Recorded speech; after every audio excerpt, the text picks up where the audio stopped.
Welcome to Game 4 of the Senior American Legion Baseball Tournament here in Pontotoc, Mississippi, the Hollow, as it is lovingly referred to, as this is Game 4, the first pitch coming from Bronson Smith of the Amory Cardinals. They're getting set to face the Hub City Bombers. This is an elimination game. We'll bring you the lineups during the half innings. Leading it all for the Hub City Bombers, number 18, Bryn Whitehead, the left fielder for the Bombers. He'll be followed by Zach Robertson, the second baseman, number 28. Nice breaking pitch right there, Adam. Absolutely. Good job that time coming back with a nice breaking pitch, even to count at 1-1.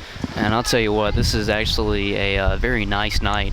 It's going to cool down even more, I think, and the sun has not really gone down all the way. But there's a looping fly ball into shallow right field, and Bryn Whitehead is on with a leadoff base hit here in the top of the first inning.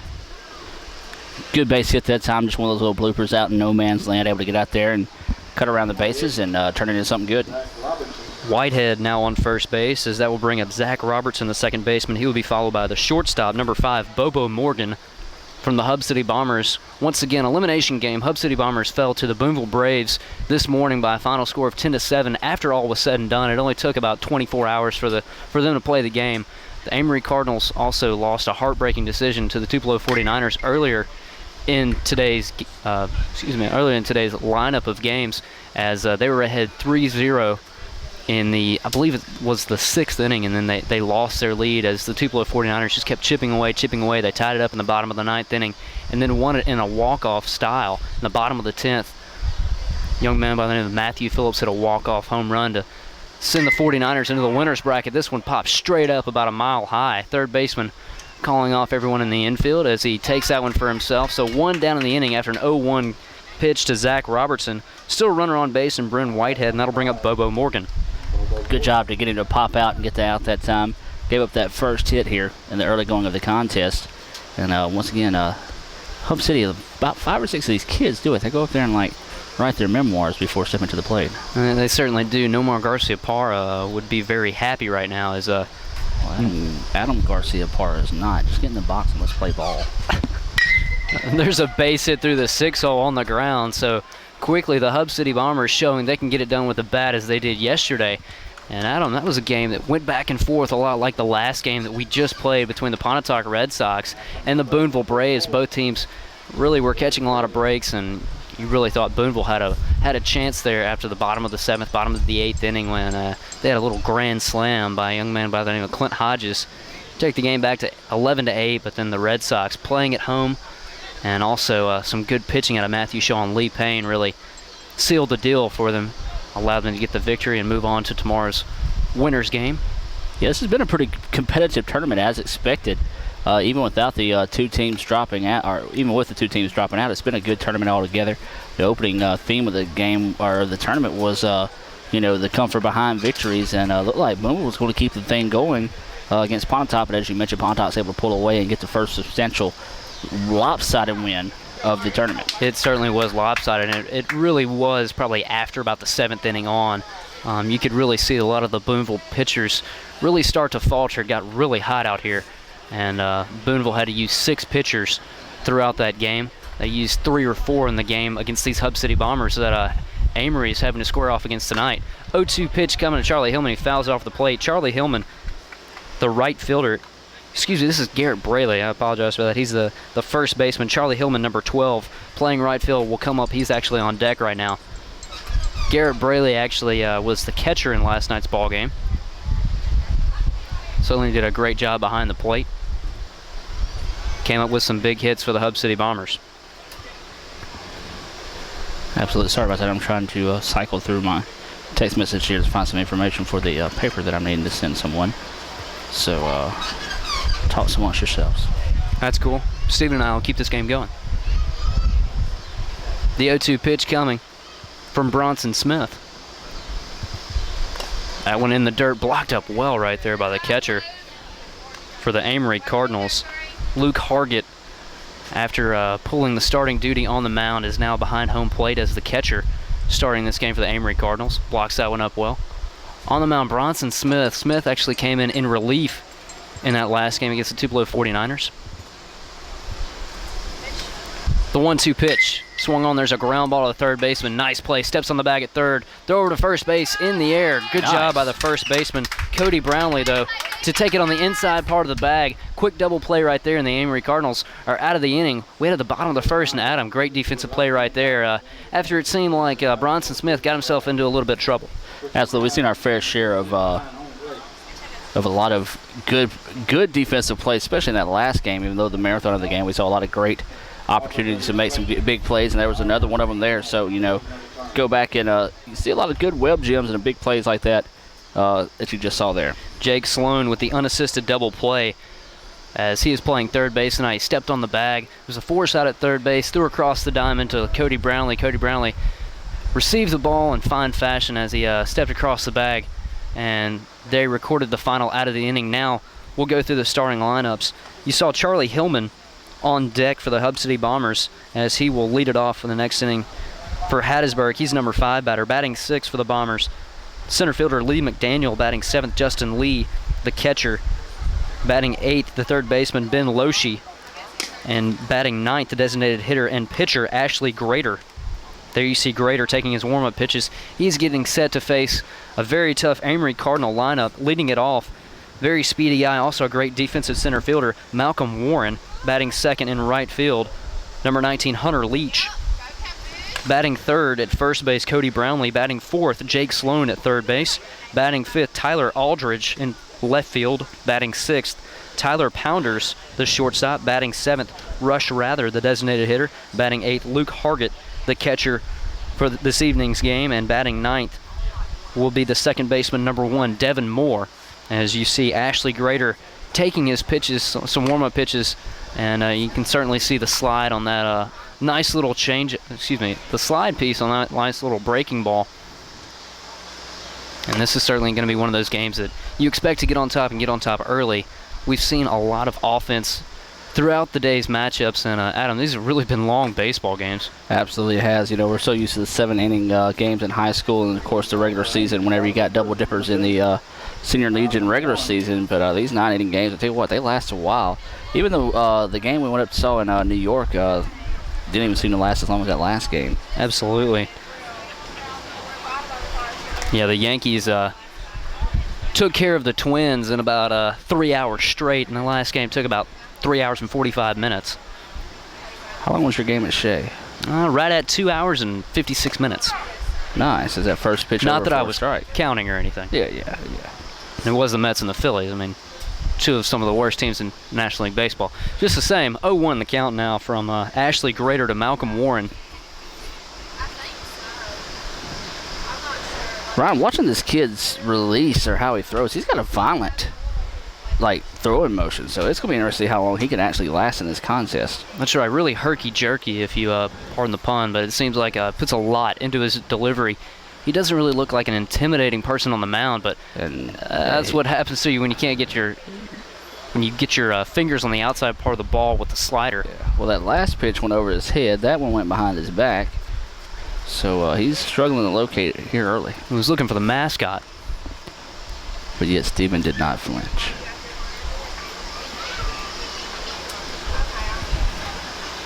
Well, it's been a long day of baseball, folks. If you'd like to order any copies of these games, give us a call at 983-2801. That's area code 662-983-2801. Talk to Stephen Chris for more information. Ashley Grader now ready on a 2-1. Low in the dirt, ball 3-1. Also, speaking of that same number, football season less than 3 weeks away. By the time you're watching this, if you'd like to sponsor some high school and Northeast football action, give us a call at that same number, 662-983-2801. 983-2801 is the number. Talk to Ann Morgan about advertising with W07BN. Tell her that Adam Gore told you about it on air. Thank you for watching. That one stays low as Ashley Grader loses Malcolm Warren after falling behind 3-1. Boy, this is a dangerous person on the plate here early in the contest, and Malcolm Warren, the Mantachi native. We saw him against Nettleton in that Saturday afternoon football game on homecoming day against Nettleton. He had a pretty good game. Milton, a little outgunned Mantachi, talent-wise, but Malcolm on the base pass here. You got to watch him. First pitch to Hunter Leach stays away for ball 1.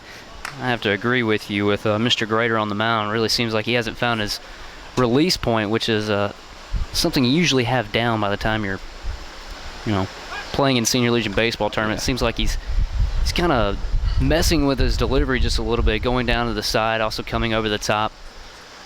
Well, Ryan, you've got the book down there so you can see what grade he's in. And as we progress through the game, there goes Warren. Warren's off on the pitch.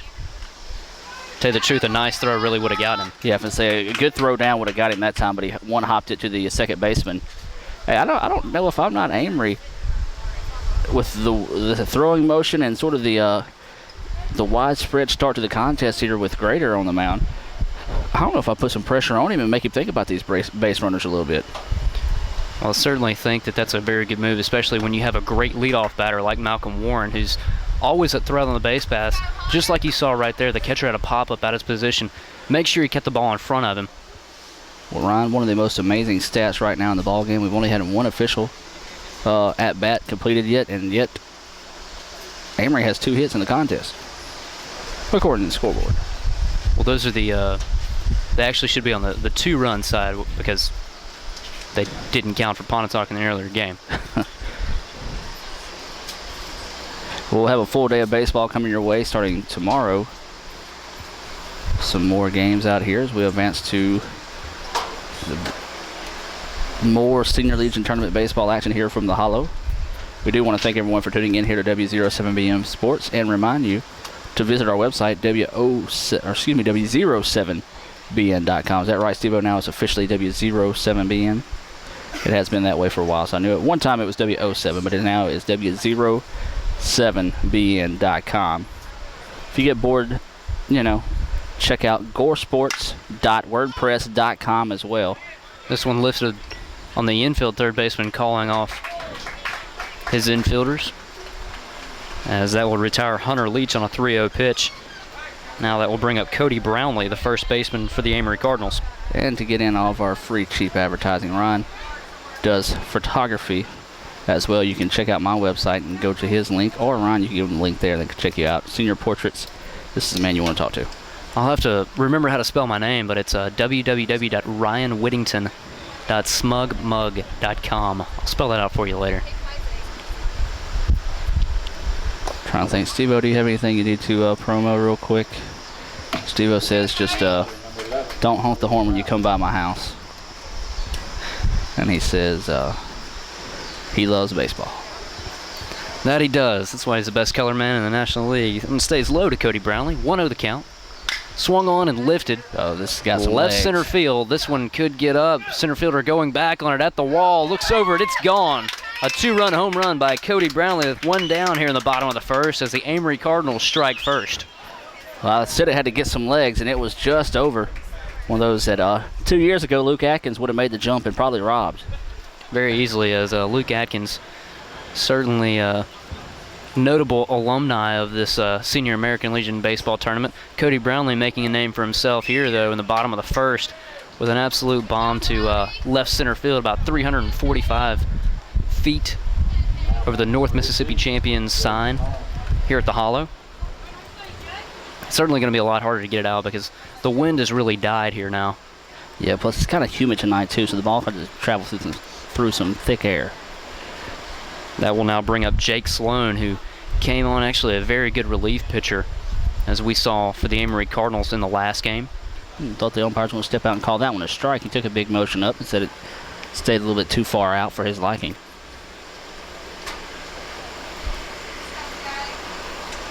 Swung on and missed. Big cut right there on Sloan. That was speed and power that time, and speed won.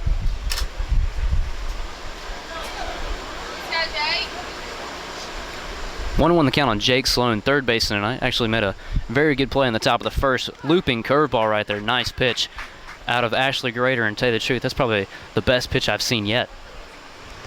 Yeah, that was a good-looking pitch, good location. Nice job telling the ball back into the batter. The 1-2 stays low in the dirt. 2-2. I really think if he would just stick with one release point, he would be a much better, more effective pitcher because he goes 3/4 and he drops down to the side, and then every once in a while comes over the top. This one ripped to right center field. This one's got legs. It's not coming back. Jake Sloan with a solo home run. Cody Brownlee and Jake Sloan go back-to-back here in the bottom of the first. Well, he's tipping his pitches. Whenever he comes over the top, it's going to be that fastball.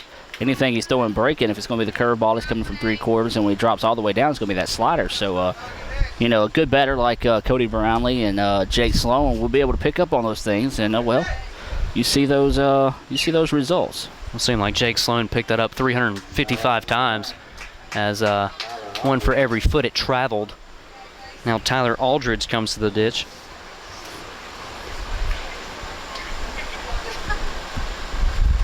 As this one could actually get out of hand in a hurry, but just as you saw in that Pontotoc Boonville game, Pontotoc struck first for 3 runs on the top of the first. Boonville came back, and Will Hawkins hit a 2-run home run to left field. Ball game back again to 3-2. So, situation like this, tournament format like this, you have to make sure that your next inning is always your strongest. Absolutely. So, this is really the first elimination game of the tournament. So teams have sort of been able to fill each other out here in this situation. That was a great battle we saw in that last game, and goes to show, as this has been the case here throughout this entire tournament, it's not over until it's over, as you see a quick hustle out to the mound by the coach here. Yeah, I completely agree with this, and I agree with your statements about his pitching performance so far. He is tipping his pitches just a little bit. You can tell when he's coming with certain pitches, and that's exactly what Jake Sloan and Cody Brownlee picked up on their back-to-back home runs. Situation like that, you just need to calm down.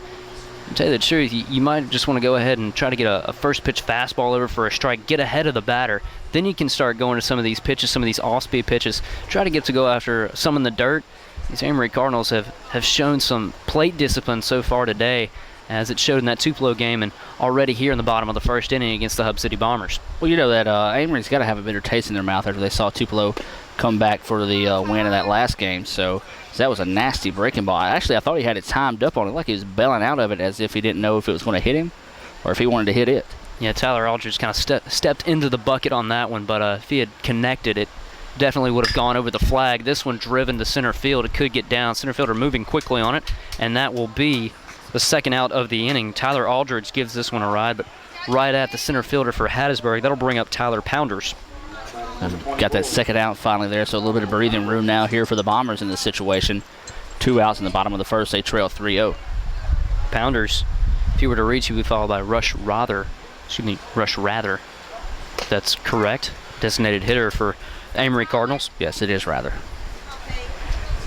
First pitch over for a strike from Ashley Grader. Nice breaking pitch, just broke a little bit too far outside. 1-1 the count.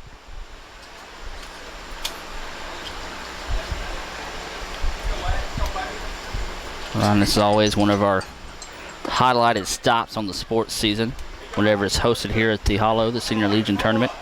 And we talked about it coming into this tournament. It's going to be one of the better games or better tournaments that we've seen in a while, and so far it's lived up to it. But once again, he's letting these things fly. And I tell you what, if he would have pitched in that last game, that catcher would probably be a little upset with him right now, as hot as it was earlier today. Yeah, it really seems that breaking pitch, he's getting it over a little bit more consistently now, and especially with that fastball on the outside part of the plate. Pounders offered at it, couldn't come up with it, as we will now head to the top of the second inning. Your score, Amory Cardinals on top of the Hub City Bombers in an elimination game, 3-0. We'll be right back after these messages.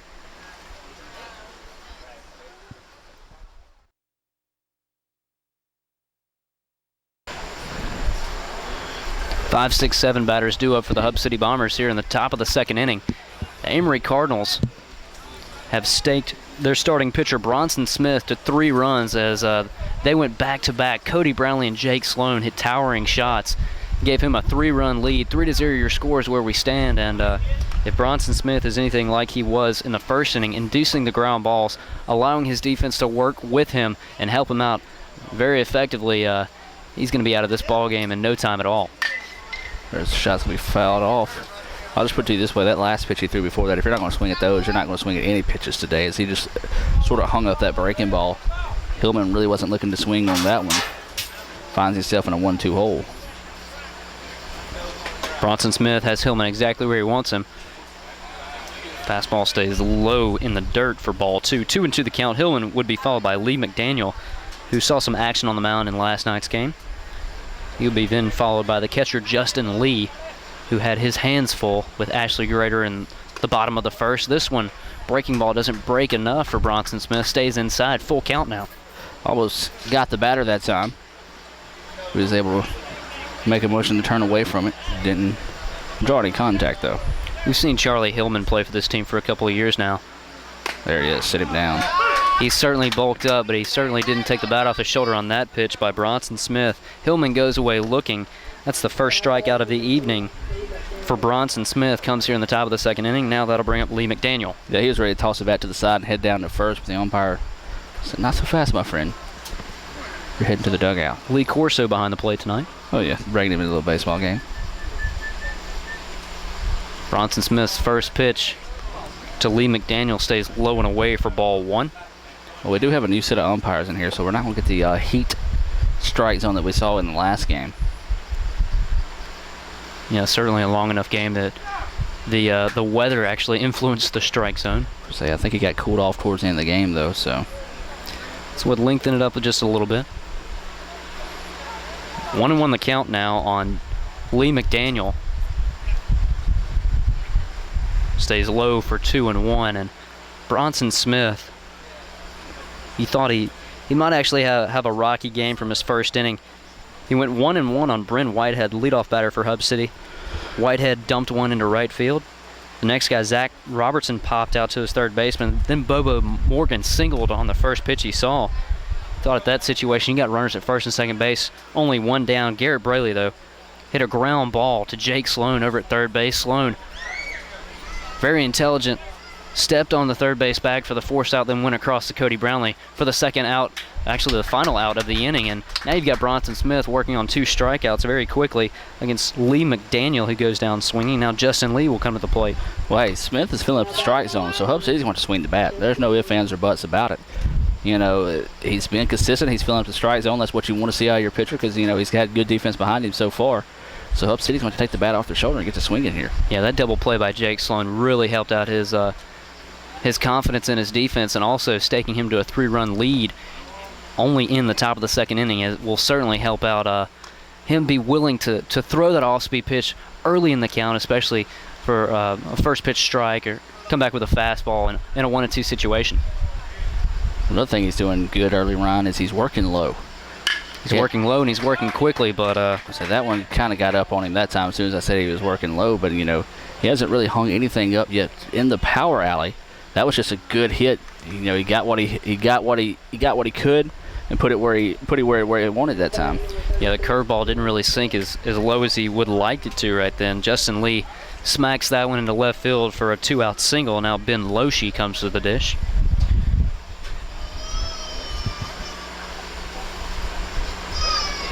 Oh, this was supposed to be the second game of the day. Today we're actually a game behind the schedule here.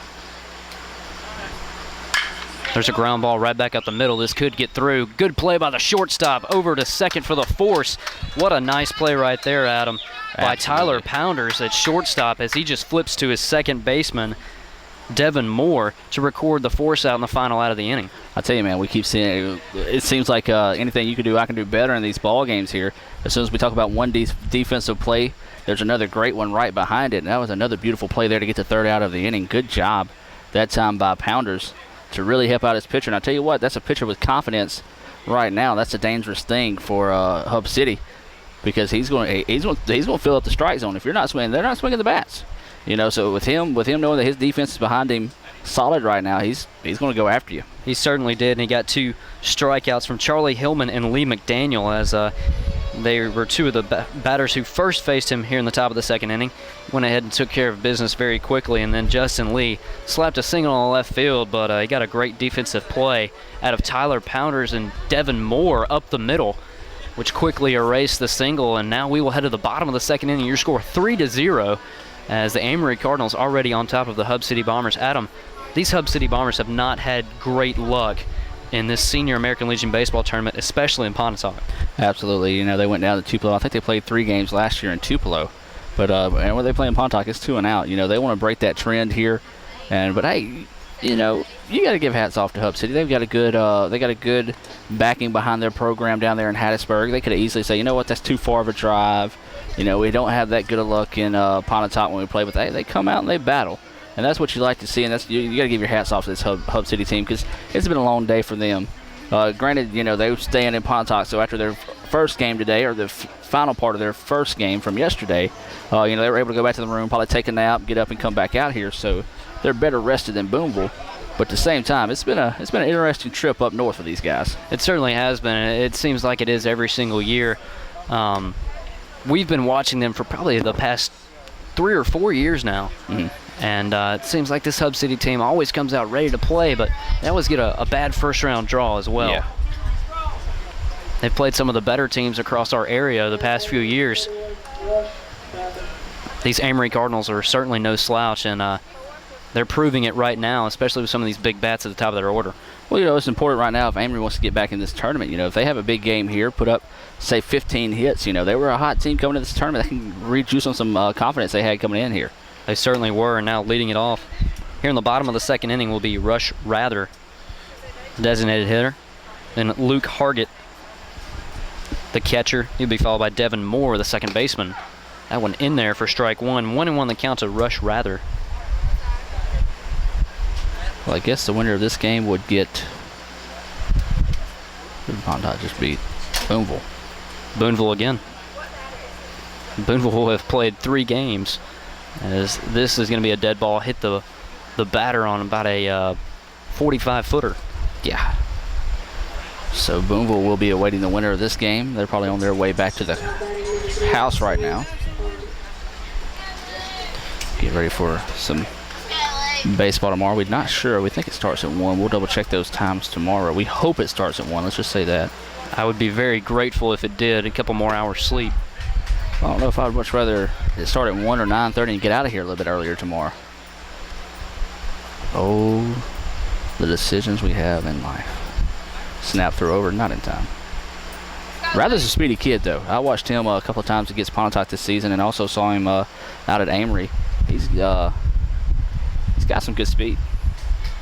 Certainly going to need it, especially with a leadoff batter on base. Ooh, nasty. 0-1 the count to Luke Hargett, as that one sinks in there for strike 2. You can see where Hargett wasn't really ready for that one. Didn't really think he'd pulled a string on that one. Down the count 0-2, the catcher for the Amory Cardinals actually started in today's first game against Tupelo 49ers. Swung on and missed. Catcher, good hustle. Misses the ball, but gets in front of it rather quickly, and Rather cannot advance one base. Hargett down on strikes now. That'll bring up Devin Moore. Big strikeout there. It's always important to get that first out in the contest, especially after giving up the hit batsman before that. So good job coming back and getting that strikeout. Now Ashley Grader will get set to face Devin Moore, second baseman. Swung on, big cut right there out of Moore. And to tell you the truth, it seems like Ashley Grader is starting to find his groove. Yeah, but say he's starting to settle down a lot more. He's sort of stuck with that over-the-top type pitch in this situation versus the multi-positions that he was throwing from earlier. So, it feels like if he stays with that, he can be very effective in this contest. And it seems like he's really only using 2 pitches. There he goes back to that sidearm. It really looks more like a fastball from a sidearm delivery. Yeah. And he was working very efficiently and effectively with his fastball coming right over the top, and then he had an overhand breaking ball that really fooled some of these batters from Amory. 1-1 the count now on Devin Moore. Squaring the bunt in this situation. I feel like he's going to pull back on it. Ow! That one plunks him as right in the head. Right as we say that Grader is settling in, he hits a batter, and now you've got runners at first and second base. The leadoff batter, Malcolm Warren, who walked his first time up and certainly had a very good at-bat against Ashley Grader. Well, you sure want to go ahead and try to get a double play here because you don't want people on the bases when these next few guys coming up in the lineup. We've already seen the damage they can do.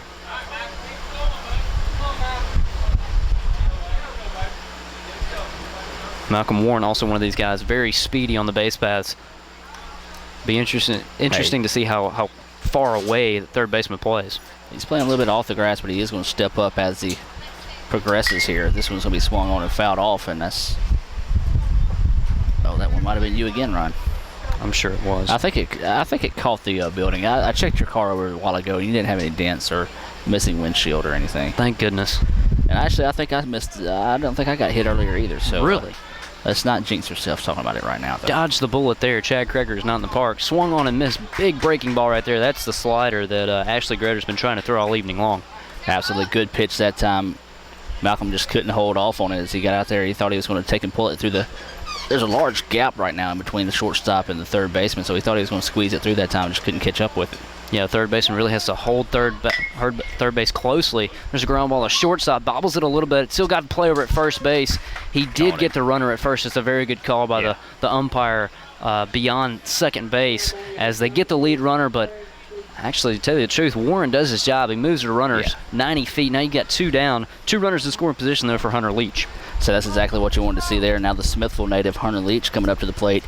Lefty here. He'd like to put something out there. A little blooper over the first baseman's head. See if he can't trace something down the line.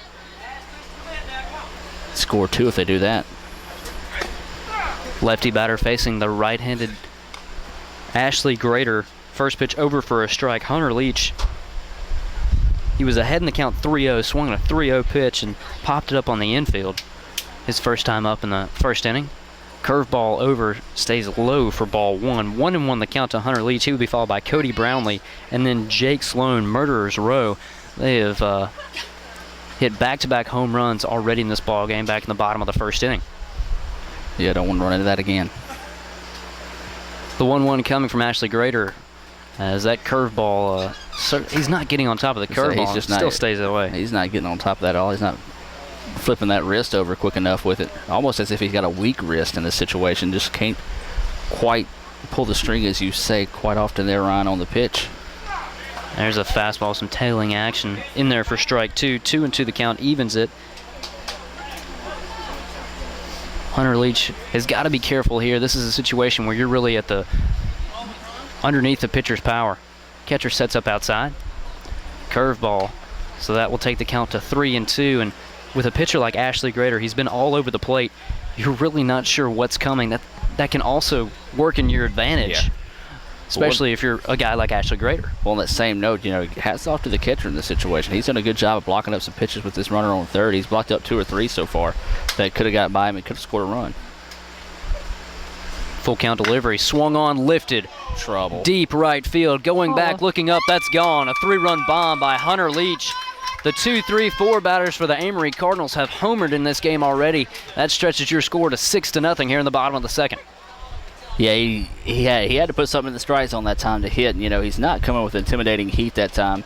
Hunter Leach, who was an all-area W07B and all-area selection on the baseball team this year, played for a very good Smithville team, got extended, got his hands out, put his full power into it, and parked that one over and right. Yeah, that was complete extension by Hunter Leach, who homers to right field. 3 runs have been scored here in the inning, and really seems right now that this is going to be a long game for the Hub City Bombers. Yeah. That's pretty much all you can say there is the coach coming out to talk to his guy. It's one of those situations where, he loses a pitch. Like we saw that breaking ball that he threw kind of wild on the outside.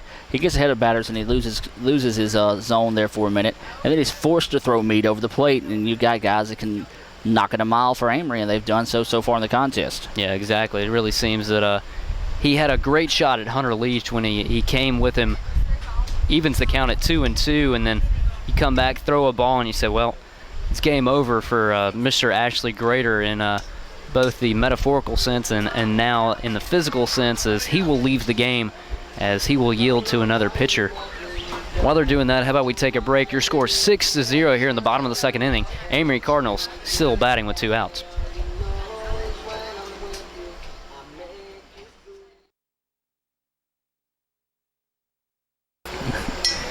Welcome back to action as Ashley Grader has been pulled from the game. We have a new pitcher, number 10, Josh Hubble, has come on for the Hub City Bombers. 6-0 your score here in the bottom of the second inning, and Amory Cardinals looking for more. You have one big heavy hitter after another. You just saw Hunter Leach hit a 3-run home run to right field. That ball is still in orbit.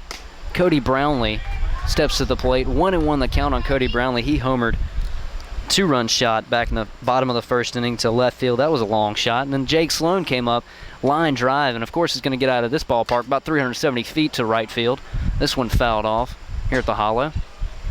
It's off the roof once again. We do need to talk to Coach Phil Webb, see if he might be able to turn this stands we're on right now into a parking facility for W07BN. That would certainly be very nice because the Steve Whitten foul balls that keep pummeling our vehicles. Which, if anybody's wondering where Steve Whitten is, he has set sail for the night, heading back to Calhoun County. He will be bright and early out in Water Valley tomorrow for the Watermelon Festival. That's right, looking for the windshield magician. This one fouled off at the plate. Brownlee battling at the plate right now. He's looking at a 2-2 count here with 2 outs in the contest. Amory's liking the 3 spots so far. Put up a pair of them in the contest. Certainly is, and it really helps out your pitcher, Bronson Smith. Staked into a 3-0 lead in the bottom of the first. He got out of the top of the second relatively easy. There's a ground ball back to the pitcher. Off the glove. Gonna have to make a good play at second base. Nice job by Cody Brownlee to beat that one out. I actually really thought that Josh Hubble, the pitcher, had a great shot at catching that baseball. Yeah. Actually, I think Cody found another gear whenever he got halfway down the line, saw that the pitcher didn't catch it, and he was able to leg that one out and beat it just in time to be safe and give Jake Sloan a chance now to come to the plate and do a little bit more damage. Well, that was the situation. Same thing we were talking about last night. It's so many times in baseball now where you only have 8 people in the field. Well, as a pitcher, you're supposed to come into the set position after you release the baseball, therefore becoming a 9th position player. And I really don't think Josh Hubble was thinking about that as this one skips to the net, and Cody Brownlee will... He might be able to go to third. Go to second base, another runner in scoring position for the Amory Cardinals. Well, the catcher wasn't really traveling with much haste to get back to the ball that time. Yeah, already in the bottom of the second inning, and seems like Bombers are running on fumes. Yeah, I think they might be a little depleted here. The 1-0 coming. Swung on right back up the box, and Hubble had to get out of the way of that one. Brownlee will try to score from second base. He will get there. Sloan and tripped and fell, rounding first. Yeah, Mr. Sloan kind of stumbled going around first base. Hopefully he'll be all right. Cody Brownlee scores easily from second. 7-0 your score as Josh Hubble is just happy to be alive. Yeah, might have ruined his future that time.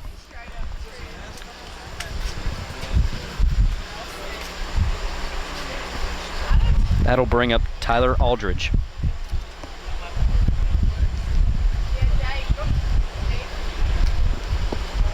Hey Jake, we talked about him. He's a big guy, good speed, so you gotta respect him on the base pass.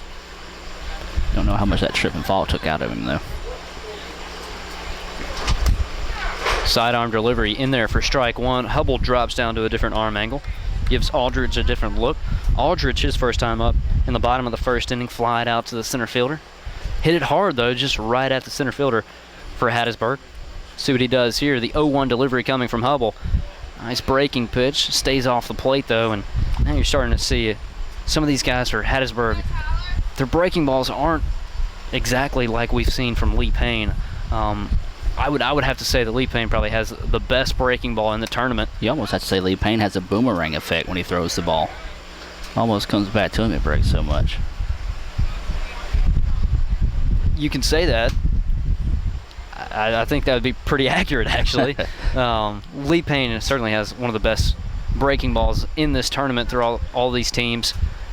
And now you're starting to see pitchers who it takes a little bit more for them to break the wrist off, and really not getting it right now from Hattiesburg. 2-1 the count to Tyler Aldridge. Nice pitch right there, 2-2. Yeah, clipped the corner of the plate. Good pitch that time. That's all they're lacking right now. They're just trying to find their rhythm, get a couple of calls here and there, get some confidence on the mound, and just go after these batters. Yeah, and certainly a little bit of offensive showing would be great, but nothing going against Bronson Smith. Good stop that time. Full count now coming to Tyler Aldridge. He's going to see a pitch to hit. And this is exactly what we saw when Hunter Leach came to the dish with 2 runners on, and actually there were 2 outs at that point too, so some 2-out run production by the Amory Cardinals. Runners going on the full count delivery. And Jake Sloan was thinking about taking third base, but Good hustle play by the catcher. Get back. One of the fans that time yelled at Jake to go 3 and actually made the catcher sort of pick up his play going back to get the loose ball that time. Now batting number 24, Tyler Pounders. Tyler Aldridge issued a walk. So now runners at first and second base. For the batter, Tyler Pounders, who made a great defensive play to end the threat for the Amory Cardinals back in the top of the second inning.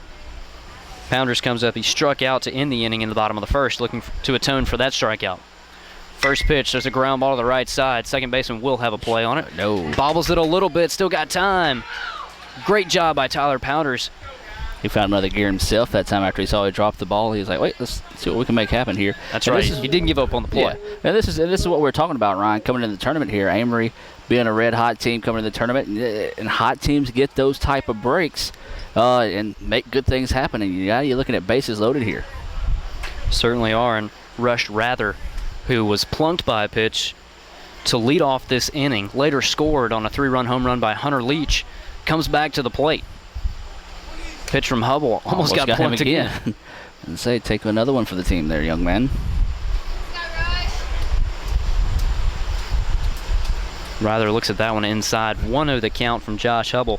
If Rather were to reach, that's a tongue twister. There you go. Hargett would come to the dish. Better you than me. The 1-0. There's a ground ball at third base side, but foul into the dugout. Sending some people scattering along the side. Rather looking over, just making sure you guys are awake. I'm sure the offense is certainly awake with a 7-0 lead here in the bottom of the second inning. It's been a long day. It's okay. You're telling me tomorrow's going to be even worse. I say worse. I mean better. Yeah, there but we longer. go. Swung on and Got missed. him. Rather couldn't catch up to that one. Got him looking for one pitch and jammed him with another that time. Good pitch location. I think it still would have been a strike either way. Rather just couldn't quite get the fix on the ball. Yeah, usually lefty hitters really like that inside pitch, and he certainly did. Foul this one off, stays alive with play. That's actually a perfect pitch to hit. Yeah, I would say that one right there was served up for him. I don't think you're going to get a much better one if you're Rush Rather in this situation. Usually, and you go by this rule, most hitters go to the plate thinking, in high school baseball, on 1 and 2 at-bats, especially 2 at-bats, you're going to see one pitch to hit. Major League Baseball, you're going to see one pitch to hit in your 4 or 5 at-bats per game. Swung on. This Jammed is him. Lifted on the infield as the shortstop will take the play, take the ball, and that will be the final out of the inning here in the bottom of the second. However, the damage has been done by the Amory Cardinals. They put 4 on the board in the bottom of the second. 7-0 your score as we head to the top of the third.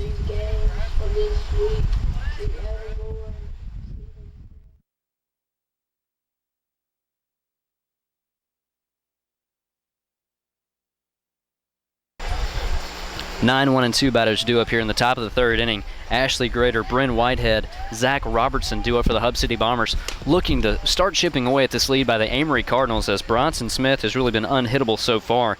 2 strikeouts. He's given up 3 hits. However, he's gotten some great defensive plays. 2 double plays already here in the top of the third for Bronson Smith, and his defense has been absolutely beautiful. Hey, Bronson's putting it over the plate. Hub City's just not swinging the bats. And when they do, they're hitting it directly to the guys, and they're chasing some bad pitches to swing on. Right there is another example of it. Jake Sloan gathers this one, throws over to first base. Cody Brownlee records the first out of the inning, so 3 pitches, 1 out for Bronson Smith. You got to like that efficiency. 1 batter, 1 out. Now you're headed back to the top of the order. Bryn Whitehead and then Zach Robertson. Whitehead singled to lead off this game. You actually thought, you know what? This could be the future for the Hub City Bombers. You get a leadoff runner on base. He actually advanced to second later on with only 1 down in the inning. Had runners at first and second base, and then Bronson Smith came back and said, what's that saying you like to say? I got a bunch of them. Lee Corso? I forget. Anyway. I'm sorry, I was off in a whole other world. Yeah, that's normal. 1-0 the pitch, stays away. Not so 2-0. fast, my friend. There you go. No, if you're the Hub City coach, you pull the guys to the side and say, look, if you can hit it, hit it.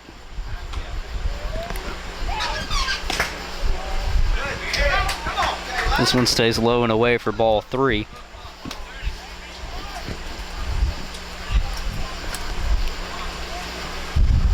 They're just sitting back watching, I mean, he's what? Every time, second pitch is right down the middle. And they're sitting there watching. Once you've had it, you can have it. So, you has to look down the coach on the sideline. He's going to give the signal. If you can pull it, pull it. This one ripped right back up And the he pulled box, and once you've had it, you can have it, and that's what Bryn Whitehead likes to say. That one ripped right back up the box. 1 out single here in the top of the 3rd inning. Well, he was able to pull that one to the left that time. And that's what the coach was telling him. If you can pull it, son. Get it done.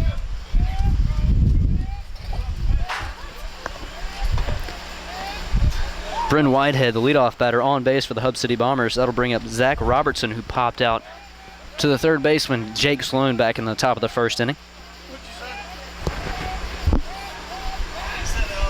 Snap throw back over to first base. In there safely is Bryn Whitehead. One good thing, guys, we have a lot more pleasant weather than we had last night.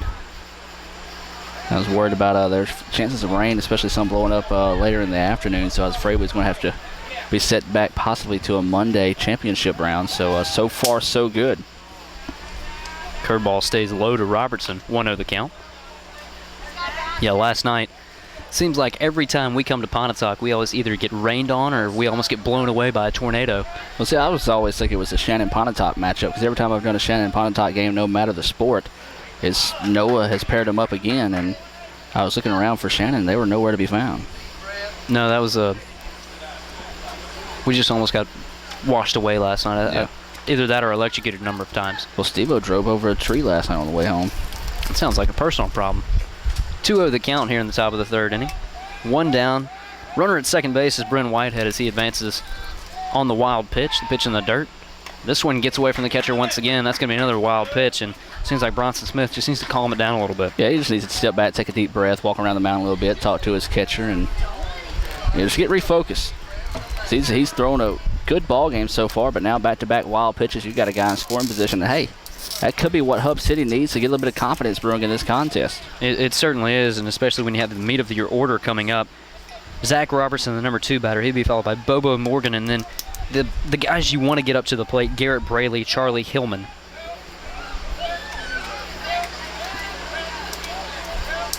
Coming into this inning, through 2 innings complete, Bronson Smith had only thrown 24 pitches. The 3-0 coming, and he walks. Yeah, he's starting to struggle with his location right now. Zach Robertson on 4 pitches. So now runners at the corners, which actually could work out very well for the Amory Cardinals. What they'll do, they'll play the middle infield straight up at double play depth. Hopefully get the ground ball by Bobo Morgan. He did hit a ground ball to the left side his last time up, so Jake Sloan will certainly shift a little bit to his left and look for the double play ball. Absolutely. We talked about kids and their tradition. He was the one that wrote his memoirs in the dirt last time. Did it again here, so see if it works again for him. He singled in the top of the 1st. Smith into some trouble. Nice breaking ball right there, though, to get ahead. And that's something that you can only do when you're staked to a 7-0 lead. Yeah. Is throw that breaking ball over, first pitch for a strike. Yeah, he's done a good job of it. So far, every time he's offered that, nobody's been tipped to swing it. So if anybody can guess right on that, they can do some damage with that pitch, because, he's leaving it up there for everybody just to well away at. Absolutely, and you can only do that with a 7-run lead. Home run here, you're still a grand slam out of it, so a lot of confidence right now for Bronson Smith, and that's exactly where this Amory Cardinals team really needs him to be, especially in an elimination game like this and after a devastating loss to the Tupelo 49ers earlier this afternoon. The 0-1 coming. Runner going at first base. This will erase the double play, and that was a good play right there. The second baseman, usually in situations like that, what you see is the catcher going down to second baseman cutting into the throw, try to catch the runner going from third to home. Absolutely. They're trying to see if they couldn't get him gritty that time, but to the coach over there for Hub City on the side, on the third base box, pretty much on top of the guy right there, saying, nope, we're not going. We're just going to see if we can get a free pass here. Which is a very good move. Now you've got 2 runners in scoring position, only 1 down. And Swung on, lifted. And as you said, takes out the double play, but that one went to the tree line, and Ryan, you're safe. Thank goodness. 1-2 the count now on Bobo Morgan. Yeah, in a situation like this, a ball hit to the outfield, you're going to score 2 runs. Start chipping away at this lead now. We talked earlier in the Pontotoc Boonville game about a 10-run rule, but you know what? That was never effective, and Bobo Morgan is plunked. Well, he's lost control of his breaking ball. Now everything's, instead of breaking away from the batter, steadily tailing into him in this situation. So now you've got trouble, folks. Garrett Braley will now step to the dish, and we've already seen one grand slam this afternoon. Oh, we've seen two, haven't we? I believe we saw one yesterday. Oh, that's right. Will Hawkins had a grand slam yesterday, as did Clint Hodges earlier this afternoon. Or what was Brownlee's home run? Not Brownlee. I thought we saw another one today. I'm easily mistaken, though. From the way this tournament has been played so far, it very easily could have been 3 hours ago. It kind of feels like 2 weeks ago, though. I'll tell you what, we got time on the field. Let's take it with them. We'll take you to a break and be back with more right after this.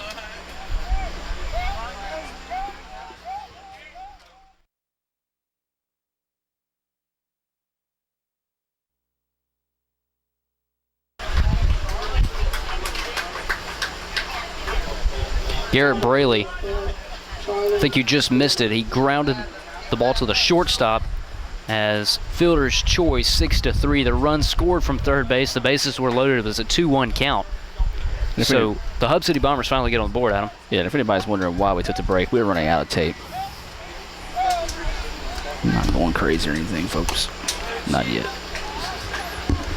Come back tomorrow about this time. It's a very likely possibility that one stays high and in tight for ball one to Charlie Hillman. It's almost a given.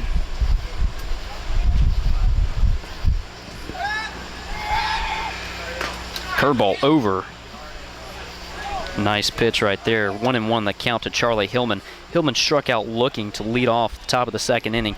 Comes up here in the top of the third, as he's got 2 runners in scoring position, but 2 down now as Bronson Smith looking to get out of a little bit of a jam. Only giving up 1 run, swung on and fouled off, it looked like. Like it actually got off the ankle of the catcher that time. He come up like he kind of trying to walk that one off. Kind of looked like he fouled it off and hit his toe. That's for time right there for Luke Hargett.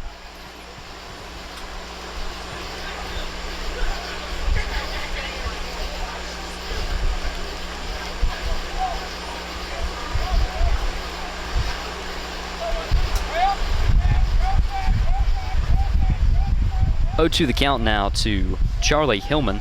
Excuse me, it should be 1-1 the count. Got 1-2 up on the scoreboard. That one stays high. 2-1 the count.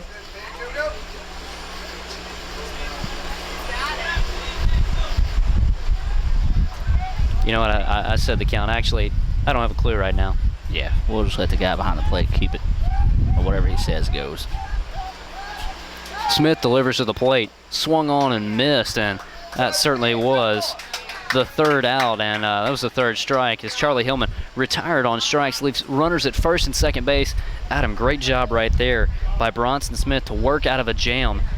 He got the first guy to ground out 5-3, then he allowed a single, then he allowed a walk, then he hit a batter to load the bases. Garrett Braley grounded out 6-3, second out of the inning, struck out Charlie Hillman, and to tell the truth, Hub City comes back, gets a run here, but nothing more, and that's got to kind of be a little demoralizing. Yeah, if I say they looked like they had finally got to Smith there for a second. Had a little shaking on the mound, but could never really come through with it, get some big clutch hits there. They were able to plate 1 run, but all for naught. That 1 run really has to be disappointing right now if you're Hattiesburg, because you're in a great opportunity to really cut into this 7-run lead, even though now it's down to 6. Now you really need a 3-up, 3-down inning here. You certainly do, and Bronson Smith got himself out of the jam. The only bad part about that for the Amory Cardinals, Bronson Smith threw 25 pitches during that inning. He's got 49 now through 3 complete. That's not a bad number, but you would certainly like to see a better pitch count, especially with the ball game being as one-sided as it is right now. And I say that heading into the bottom of the 3rd inning, your score 7-1. Amory Cardinals on top of the Hub City Bombers.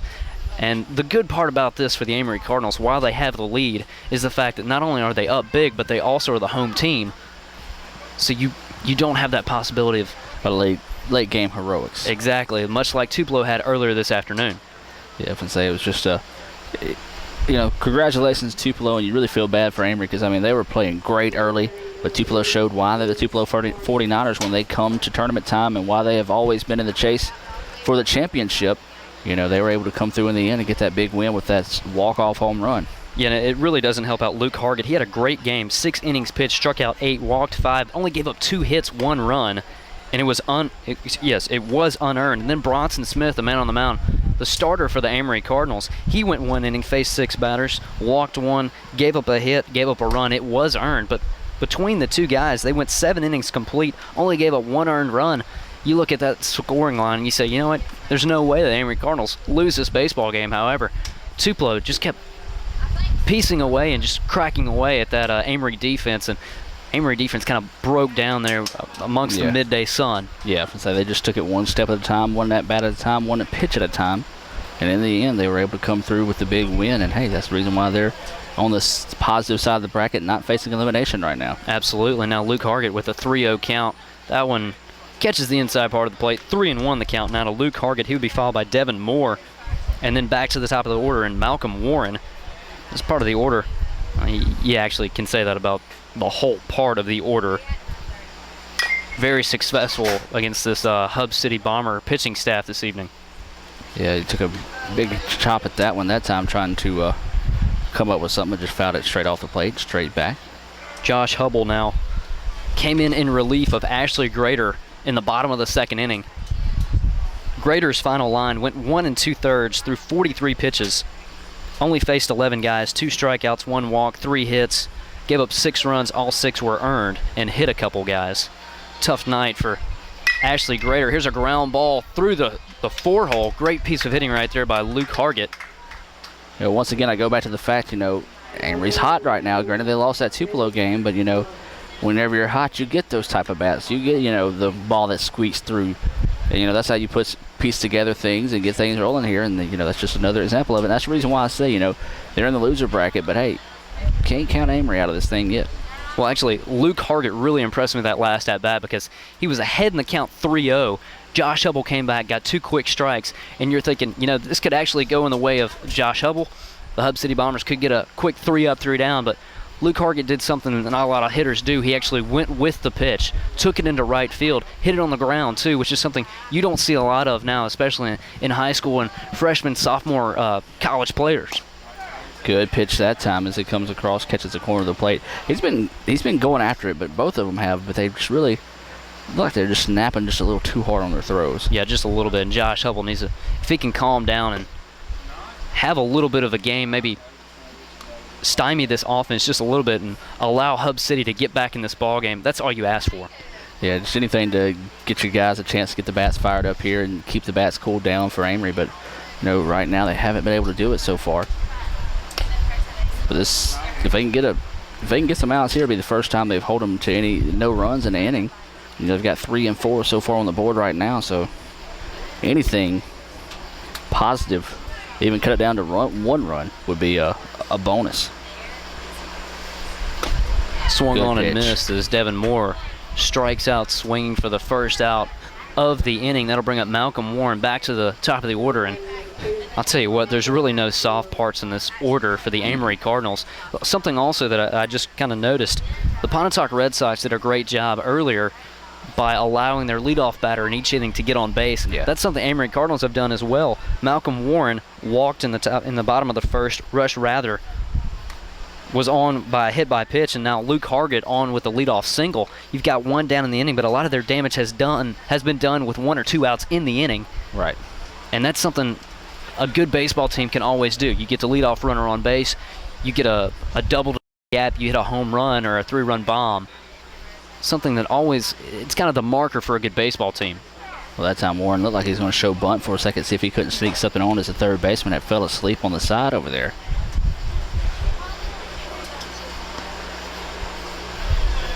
But yeah, you're right, Ryan. The successful teams, especially in the Senior Legion ball that we've seen, or you look at I guess you say consistently successful teams on the high school level got him.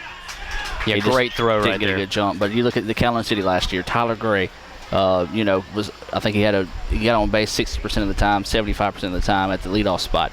You look back at the days of Pontotoc, Lige Mitchell, Nettleton with Ladarius Cole, Brent Brownlee over at Oxford, and people like that. Those are the type kids you want leading things off here in that situation, to be able to take those pitches, see what goes on, and at the same time get on base and put together some runs. Yeah, we were talking last night after the torrential rain downpour here at the Hollow, and you were talking about which power hitters you would have, and we started going through them. Yeah. And then we started going through some of the leadoff batters we've seen in this area. And to tell you the truth, Adam, I would take those leadoff batters in a heartbeat. Oh, yeah. Because that's a massive on-base percentage. And we'll talk about on-base percentage a little bit later. This one fouled off right to my car. Actually, there's a truck driving down the road that might have got a surprise waiting for him. Thank goodness. But on-base percentage is something now that a lot of not only major league teams but also college level teams really look for.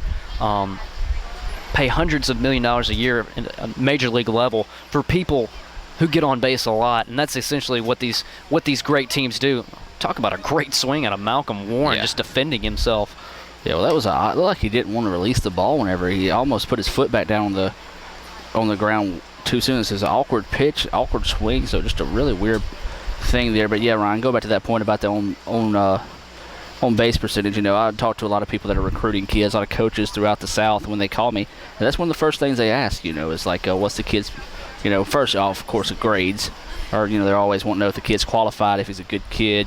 But then when it comes to stats, 9 times out of 10, or actually 10 times out of 10, they want to know that on base percentage.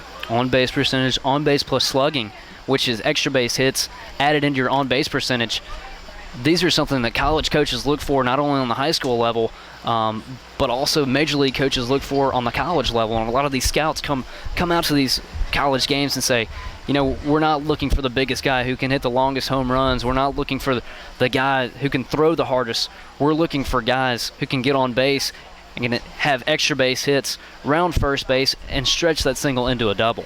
A kid that really pops out in my mind when we talk about that, and of course I know we're got a game going on in front of us, but the kid that really pops out in my mind is Morville's Josh Chisholm, a kid that has the power to go long, but at the same time can smack a shot through the 6-hole to be able to get on base in a 2-out situation to score a run. So that the prototypical type player that you're talking about in that situation there, Ryan. I would completely agree. And while we've been speaking, Josh Hubble has done a good job of retiring the last 3 guys he faced. We will now head to the top of the 4th inning. Your score 7-1. Amory Cardinals on top of the Hub City Bombers.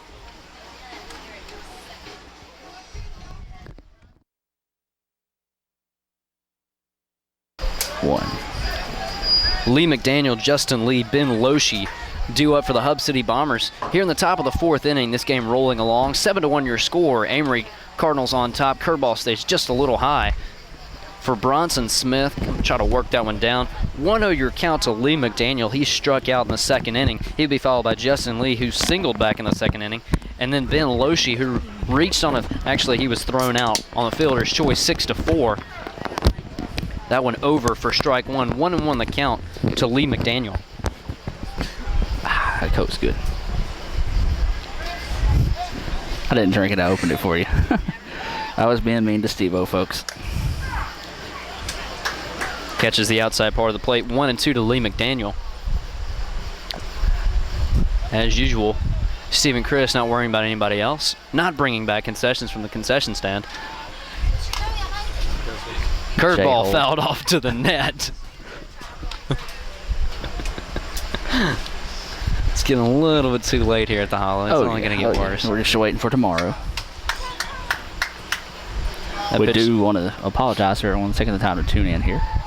Get a little goofy. This one ripped to left center field. Malcolm Warren's going to have to get on his horse. Beautiful. Makes a great play. Hey, great play to even stop him from eating the fence. There's not too many center fielders who can make that play in left center field. He's hurt, but rightfully so. Wow. I'll tell you what, he took a little bit of a tumble there. It seemed like he kind of landed on his neck. I would say he did a good job just getting his arm up, because if he would have crashed in that fence, that could have been a very unfortunate situation for Warren. I'll tell you what, that's one of the best. Actually, that's probably the best defensive play we've seen. We saw one down the left field line as he covered a lot of ground in a hurry. Sawyer Wheatley crashed into the left field fence, but I'll tell you what, Malcolm Warren showing some speed, showing a lot of ground. Absolutely. And speaking of Malcolm Warren, if anybody likes to visit YouTube, go type in how not to celebrate a touchdown. That's him. Oh, goodness. Oh, goodness. Just Mr. YouTube Malcolm. and how not to celebrate a touchdown. Oh, Mr. Malcolm. Well, it wasn't Malcolm's fault in his defense. That's very true. I'm just going to put this out there for anyone watching at home. If you want to chest butt somebody that's got a helmet on, make sure you got one on too. I agree. So how not to celebrate a touchdown. You're going to lose a couple teeth. How not to celebrate a touchdown on YouTube. I did not know that was Mr. Warren. He would have lost some brownie points.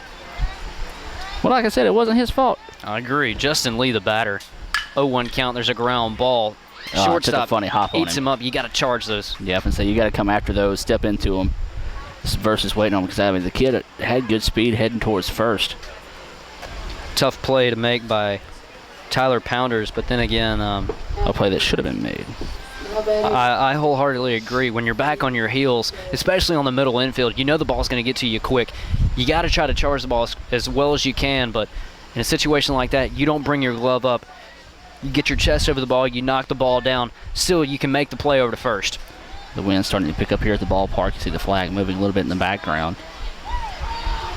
Ben Loshi, the batter, Big curveball breaking over pitch. for strike one. Once again, Ryan, you go back talking about having a 6-run lead. You can hang those up like that on the first pitch, but you're looking at 3-2 or a 2-2 ball game here. Yeah. That's the reason why I still say Hub City's got to take a swing of these bats. 0-1 coming.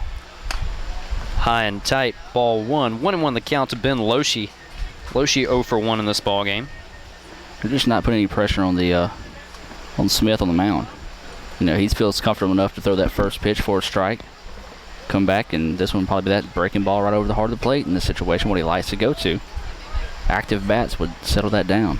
He certainly does. He's being very deliberative on the mound as he tags the runner. Gets the runner Got at it. first base. That's the third double play turn by the Amory Cardinals. Unassisted this time by the second baseman. Great job right there, and great job by Bronson Smith to utilize his defense. And as we head to the bottom of the fourth inning, your score 7-1. Amory Cardinals on top. Adam, every time it seems like Hub City is about to catch a break, the Amory Cardinal defense steps up to the challenge. Absolutely, as you said, the third double play of the contest. We're not even 4 innings complete yet. That's not even taking into consideration the great play by Malcolm Warren made in left center field. absolutely. So, I mean, we talked about it. It really helps out a pitcher more than people may realize. When you've got a defense hustling behind you like that, it makes you feel comfortable to throw those tight pitches where you sort of hang it up a little bit and get away with a hit here and there because they're going to come out and make the pitches. And it excuses the mistake that we saw a while ago with the shortstop not charging the ball. So, things work out for reasons. And that time, once again, we talk about teams being hot and getting the breaks, and that's another one of them. You make a sort of boot the ball around on a shortstop, turns into a double play the next batter. Absolutely, and you only face 3 batters in the inning. Bronson Smith only had to throw 10 pitches. He's now got 59 through 4 innings, and I'll tell you what, that's not a bad pitch count, especially when you consider that he's given up 4 hits in this ball game. He's had a lot of men on base. However, he stranded 4 runners with the help of his defense, and especially, my goodness, Malcolm Warren's play. I'm going to have to replay that one. That was an absolutely great defensive play. You know, he didn't lay out for the baseball, but I tell you what, he covered a lot of ground. There's not many people at all that I know. He basically went from center field to left center in a matter of a blink of an eye to get to it, and still, had enough moxie of him to be able to get on the ball, make the catch, and also protect himself from hurting himself up against that fence. Absolutely, and it's not like this is a fly ball. This is a line drive at the left center field. Needless to say, it's something that only one of 3 of us can do, and that one is Stephen Chris. Absolutely. Stephen Chris can do some remarkable things. He can teach everybody on the field a little bit. 7-1 your score, though, as we head to the bottom of the 4th inning. As Josh Hubble, the relief pitcher who came on in relief of Ashley Grader back in the 2nd inning, will get set to face Hunter Leach, Cody Brownlee, and Jake Sloan. 3 guys who are a combined, let me get this stat right, 5 for 6 against him, 3 home runs, and 2 singles against this pitching staff for Hub City. And Adam, I would hide my face and cower in fear. Yeah, it's not going to make the ride back to Hattiesburg feel good. Hunter Leach steps in, ready to take some cuts against Josh Hubble. First pitch stays away. I can't blame him. 1-0 the count. Yeah, Hunter got fully extended on that last pitch he saw and put it out there a good bit. He was trying to put that one in Ecru. Yeah, just a tad. That Just pitch on the outside part, but like you said. He looked like he was wanting that one that time. Good pitch location. He's done a good job of working inside, outside against these batters, but the thing about it is Amory's just got some good bats at the plate. Yeah, he only faced 3 batters in the last inning, so a good job by Hubble.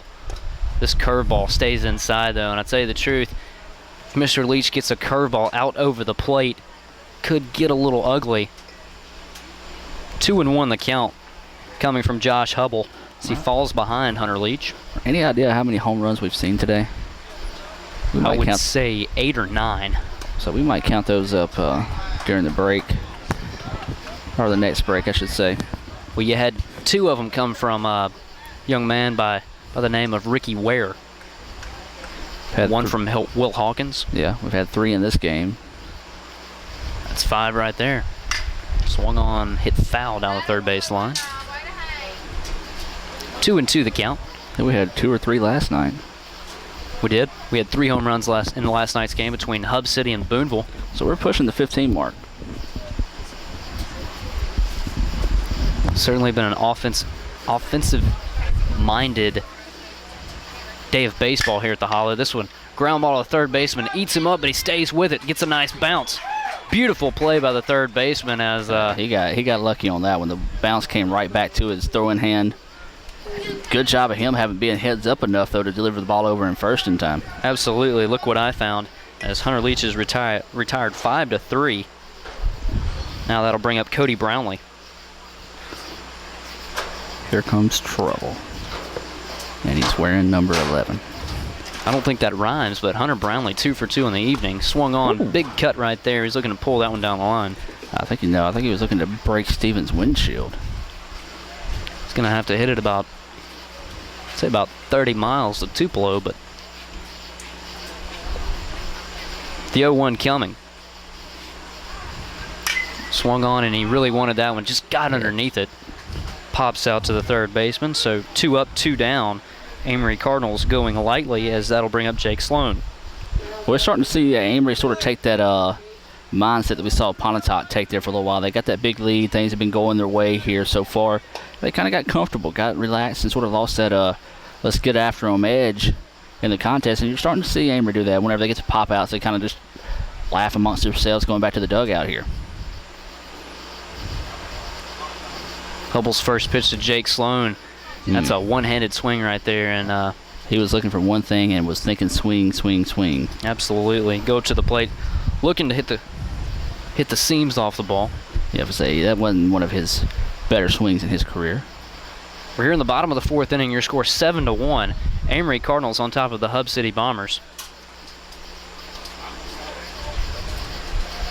The 0-1 coming from Josh Hubble. Once again, taking a healthy chop at it. It's one thing you're starting to see these guys do when they get up to the plate. They're starting to think long ball, long ball. Of course, the Hollow that's one thing that sort of helps Pontotoc when they get visitors coming into the park. They start swinging for the fences versus trying to hit the ground balls and get the regular shots, that take to win a ball game. You get kids that see that 335 porch out there and they're trying to put it over it every time.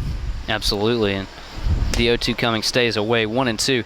And that's exactly why Pontotoc really thrives on this field, especially you have no dirt paths to first and third base. You have guys like Lige Mitchell, Zach Chavers, who can certainly put the ball out of the yard, but they elect instead to go with the pitch, go to the opposite field, and get the base hits and hit behind the batters and hit behind their runners, play a little bit of small ball, so play a little bit of hit and run.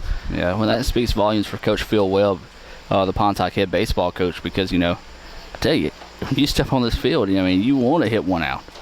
And so, playing on this field every day and things like that, probably taking BP, you probably see 30 home runs during batting practice. But, that speaks well for Coach Webb and trying to get his kids focused and playing the game of baseball for what it was meant to be played for. And that's Absolutely. The reason why they're successful. That's why they have such great tradition here at the Hollow. Sloan calls for times and steps out for a second. Jake Sloan, the batter, third baseman, hit a home run back in the bottom of the first, also singled right back up the middle in the bottom of the second. He's behind in the count here to Josh Hubble, 1-2. Catcher sets up at the outside part of the plate. Fastball stays away, 2-2 the count. He'd be followed by Tyler Aldridge if he were to reach.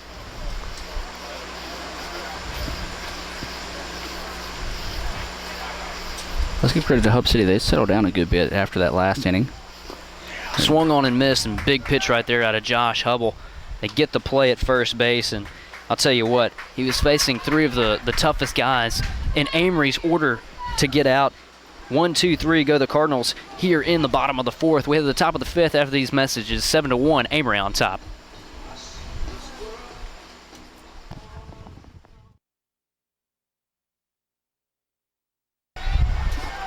Bronson Smith back on the mound here in the top of the fifth inning. He will get set to face 9-1-2 Ashley Grader, Bryn Whitehead, Zach Robertson, and this is exactly why this Amory Cardinal baseball team has been so effective here in this ball game. Ashley Grader, the number 9 batter, is leading off for the second time already here in the top of the fifth inning. This one fouled off. 0-2 the count to Ashley Grader.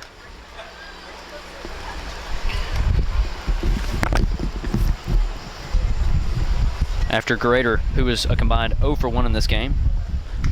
What's the pitch count? Pitch count for Bronson Smith, that's his 61st pitch.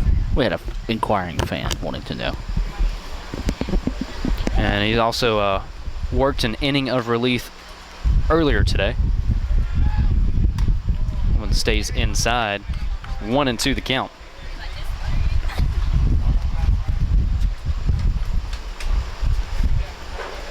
Whitehead, leadoff batter, standing on deck.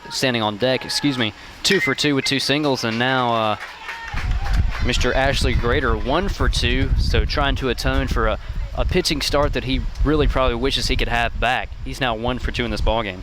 Yeah, good hit that time to get something sparked here, and that's what Hope City needs. You know, I've been saying it. They gotta start swinging these bats, because I mean he's been giving them pitches to hit. They've just been watching a lot of them go by, and that's helping his confidence-wise. And he's had a great defense behind him also to keep building up that confidence. 3 double plays and 1 beautiful play out in the outfield by Warren. So he's gonna feel comfortable filling up that strike zone. He's like, you might hit me here or there, but my guys behind me's got my back. Yeah, Bronson Smith, certainly one of these guys who is very hittable. The thing is, though, he induces the fly ball, also induces the ground ball very effectively. Curveball over for strike 1 to leadoff batter Bryn Whitehead.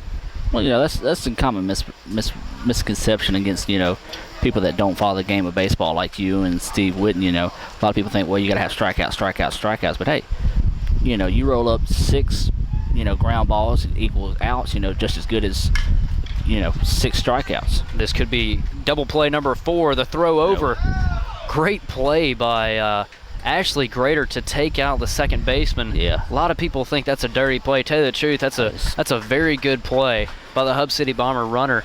I got no problem with it. Saw the 4th double play about to happen, and you got to get something going on the base pass. So they get the fielder's choice, they get the lead runner, and I'm sure that Amory Cardinals second baseman Devin Moore is going to be feeling that one tomorrow morning. Yeah, that was a rough meeting at second, but a good job of breaking up the double play, as you said. A lot of times you see guys sliding with their hands up, trying to just get their hands in the way of the play, or a lot of times people Pete Rose you and knock you down. Yeah, coming with those cleats up. A little bit more Ty Cobb that way. This one, there's a ground ball. This could be 2. Sloan to Moore, over to first. The tag says he's safe. Great job by Zach Robertson to get under the tag. Kind of just rolled over on the first base bag, but it looked like he might have hurt himself. Yeah, luckily for Jake Sloan, he gets the lead runner, and like you said, Adam, Zach Robertson coming up a little gimpy over there. Yeah, well, that was a nasty landing over there.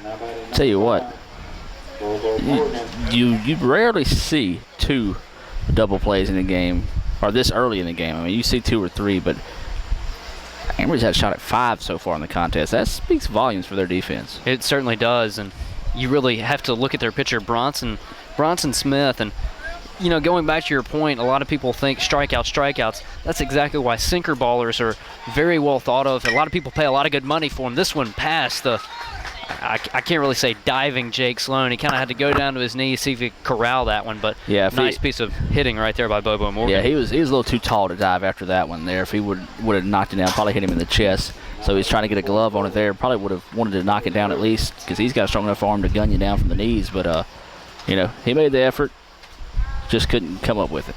When we were talking about Bronson Smith being very hittable, he certainly is.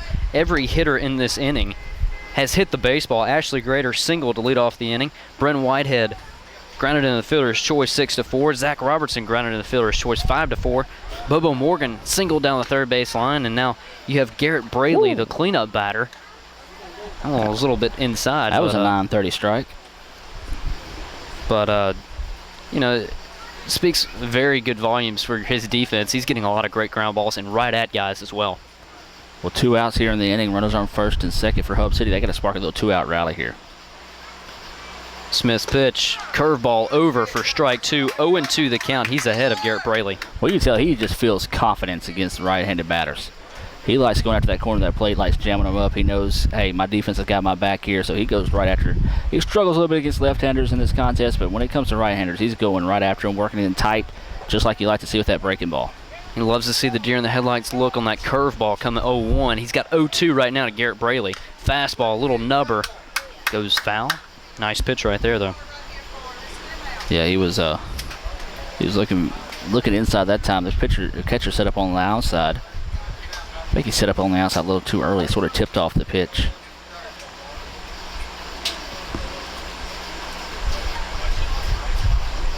Garrett Braley, one of these big hitters for the Hub City Bombers. 7-1 your score here in the top of the 5th inning. There's 2 down. Your count is 0-2 to Garrett Braley. Runners at second and first base, as Bronson Smith constantly working himself out of jams, but he's really been very comfortable on the mound, inducing these ground balls very effectively. Now he's got 2 down in the inning, trying to get through the meat of this order. There it is. Curveball over for strike 3. Garrett Braley couldn't take the bat off his shoulder. Yeah, Braley's not happy with that either. As he looked down to his coach on the side, and now the coach is coming down here going to give the home plate umpire a little piece of his mind as he passes by. As Brady looked down at the coach, and the coach is going to come down and ask him on the strike right there, and obviously falls on deaf ears as the umpire says, well, I value your opinion, but I want to stick with mine. Well, when you're around home plate as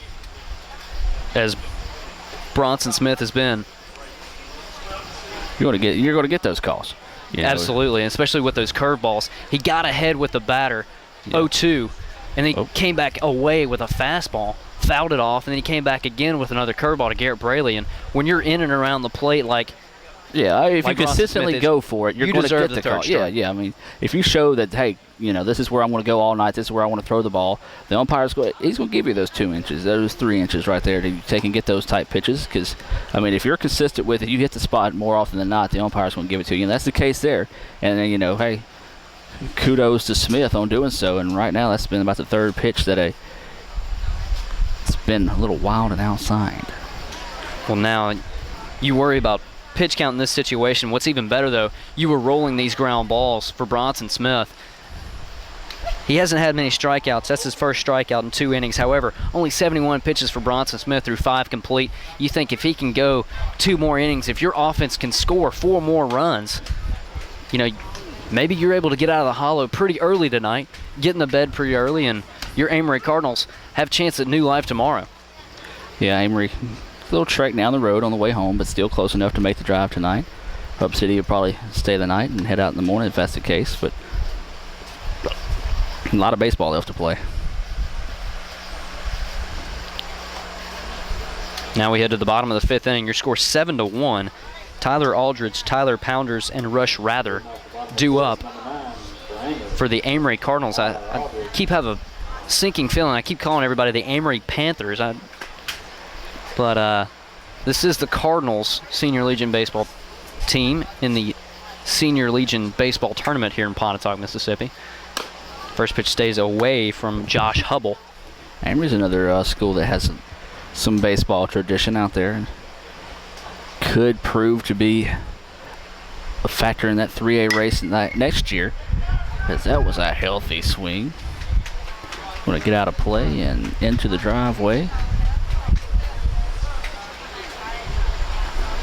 Aldridge fouls that one off. 1-1 the count from Josh Hubble. Followed by Tyler Pounders. Aldridge 0 for 1, flied out to center field and then walked back in the second inning. And then Tyler Pounders, officially 0 for 2, struck out in the first and then reached on an error back in the second. The 1-1 stays away back to the backstop. Those are the pitches we saw. You know, it looks like he's not throwing the ball. Like he's trying to place the ball or put the ball, like almost a shot put motion. Whenever he releases the ball, he's forcing it. You know, just get up there and throw the ball and see where it goes. And we saw about 3 or 4 of those in warm-ups where he just tossed them and they popped back into our lap. Yeah, not really letting the ball roll off his fingers. You say the shot put, and that's actually very accurate. This curveball belted to right center field, looking up. Just say goodbye to that one. Good God. Yeah. Tears down his Dixie Chicks poster right there with that one.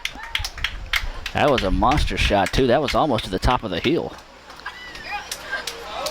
Huge bomb by Tyler Aldridge pushes this one to an 8-1 lead. And my goodness, Lord said you got to rise up. Belted deep into the night. Amen, brother.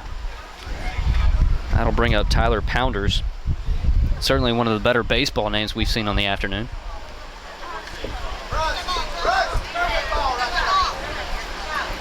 Around how far would you say that went? Because I mean, that was honestly, I mean, it cleared the scoreboard and was probably about 10 yards shy of the top of the hill up there. I would say probably about 390 feet.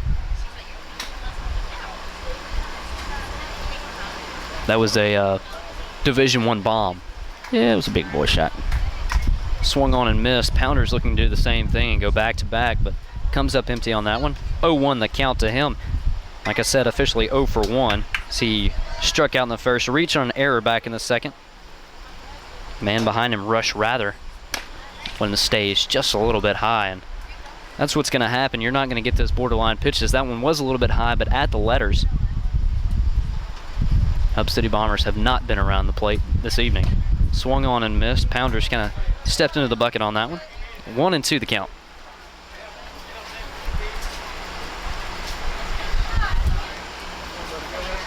Here in the bottom of the 5th inning, Amory Cardinals have tacked one more on the board here in the frame. 8-1 your score. That one stays away. 2-2 the count.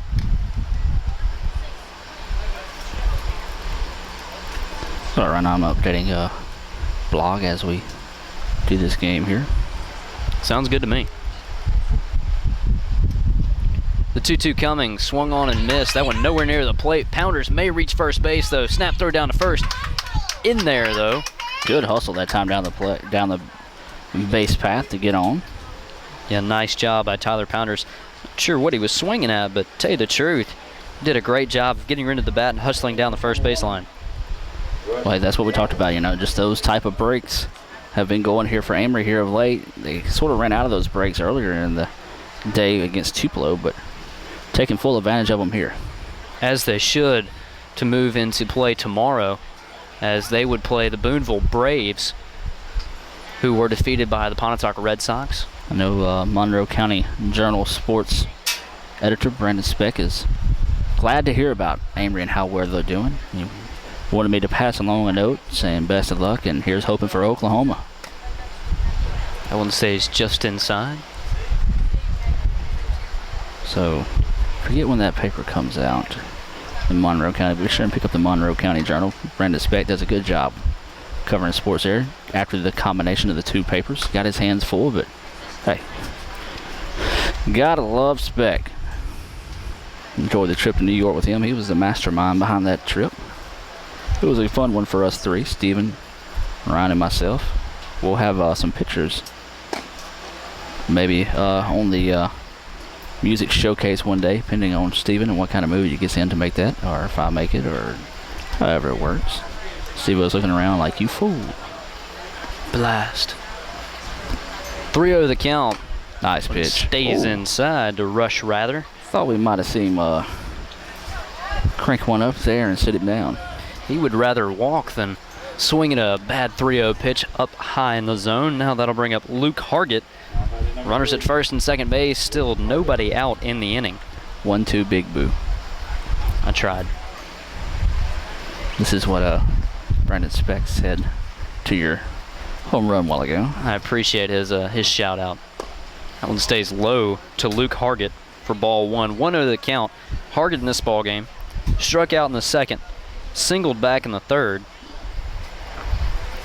Later was erased when he was thrown out at second base. If we get the chance here in a second, Steve-O, Bill Wardlaw to our right over here, the mastermind behind this tournament, getting everything worked out. Sort of take a look at Mr. Bill. Tell us it's been a long day.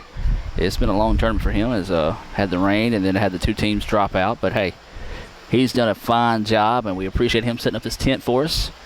Thank him for that. Forever being his debt. It's been a long 36 hours for them. And stays, caught on the inside part of the plate. 1-2 the count now to Luke Hargett. That is an 8-1 strike there. An 8-1 late in the night strike, I should say. Devin Moore would follow Luke Hargett. Barring a triple play, this one fouled behind us.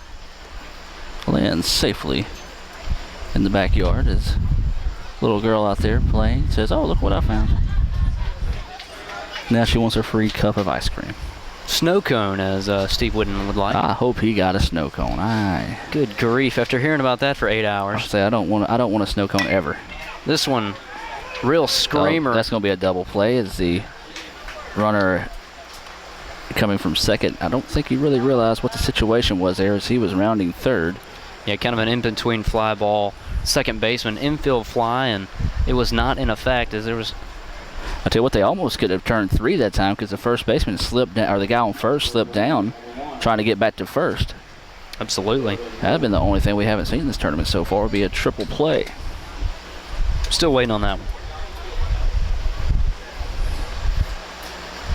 Now runner at first base, Devin Moore. There's a little swinging bunt. Pitcher throw to first base. Nice play right there by the pitcher. Get off the mound quickly as the Amory Cardinals are retired here in the bottom of the 5th. Your score 8-1. That one run came on a Tyler Aldridge absolute bomb to dead center field. We had the top of the 6th inning right after these messages.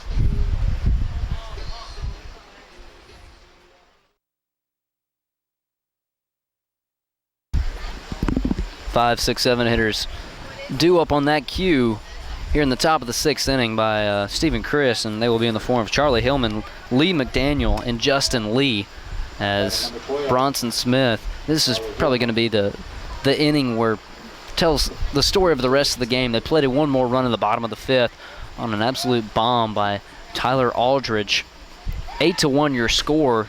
It's on the outside part of the plate in there for strike one.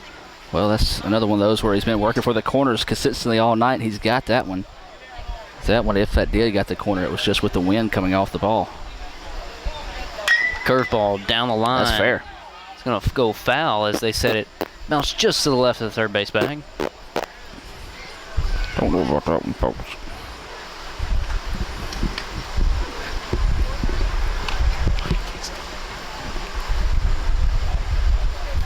One and 2 the count now on Charlie Hillman. Hillman in this game 0 for 2, 2 strikeouts. One came in the second, one came in the third. Lee McDaniel officially 0 for 2, struck out in the second.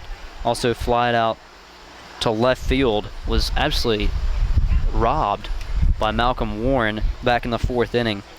Justin Lee 1 for 2, had a single in the second and also reached on an error in the 4th. This one ripped down the line. Nope.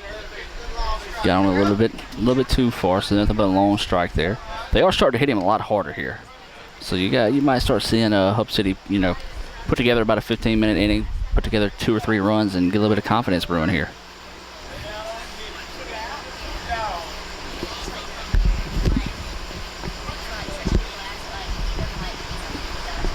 Count now 1 and 2 to Charlie Hillman. Bronson Smith, he's now thrown 75 pitches. This one popped up on the right side. This is going to get out of play, though. That one could possibly come back down to us. There it is. And the fan plays it on a double hop.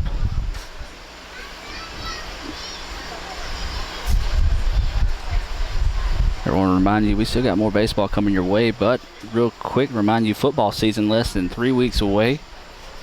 So if you'd like to sponsor some high school football action here on W07BN, give us a call at area code 662-983-2801. That's 662-983-2801. You can talk to Ann Morgan for more information about advertising with TV7 Sports. As if you want to see, say, your Amory Panthers on television, well, advertising will get them on the air. 983-2801 for more advertising information for TV7 Sports. 1-2 stays away as Charlie Hillman. Excuse me. This is actually not Charlie Hillman. Pinch hitter for Hub City Bombers. Number 6, Tucker Morgan, who had the start last night. This one ripped to dead center field. Malcolm Warren getting back on his horse, looking up. That one's off the top of the wall, off the 350 mark. Malcolm Warren showing off the arm, but a double by Tucker Morgan on a 2-2 pitch. Nice piece of hitting right there by the pinch hitter. Yeah, that was a good shot. He did a little extra oomph to get that one over, as Warren ran out of room to get to that one. 2 years ago, that would have been over because they just recently extended that wall up in Pontotoc. So that one kept that one in the park. Lee McDaniel now steps to the plate, as we might have another pinch hitter for Hattiesburg.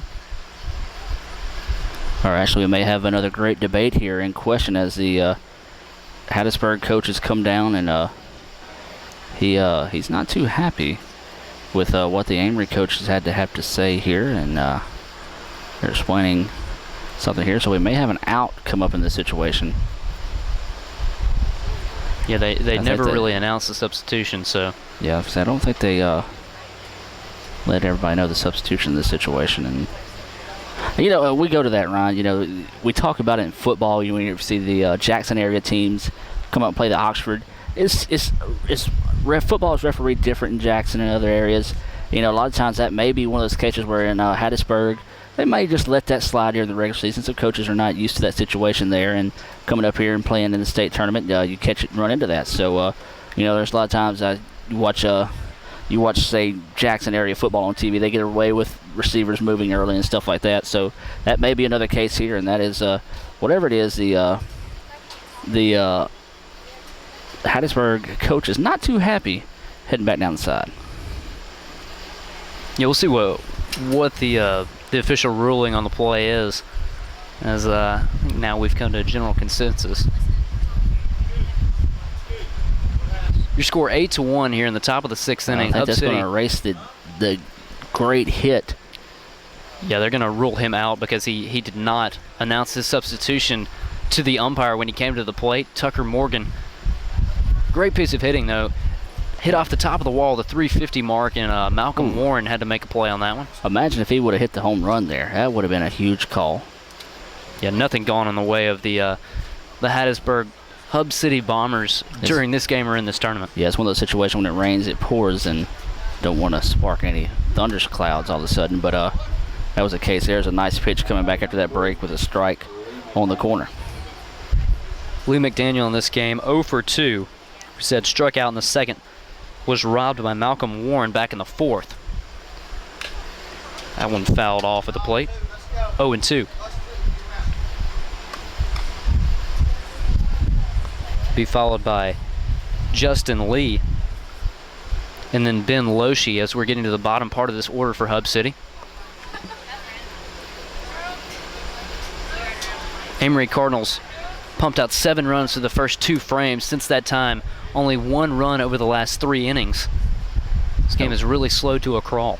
Yeah, if I say once again going to the pitching change has really made a difference. We saw that in the previous game with Boonville. Pontotoc jumped out big early. Pitching change sort of switched things up a bit. Stays low in the dirt, 2-2 the count. We do want to invite everyone to stay tuned. Remind you, we'll be selecting our all-tournament team at the conclusion of the championship games. Always an exciting selection moment there. If you're lucky. 2-2 swung on, fouled off. Big swing.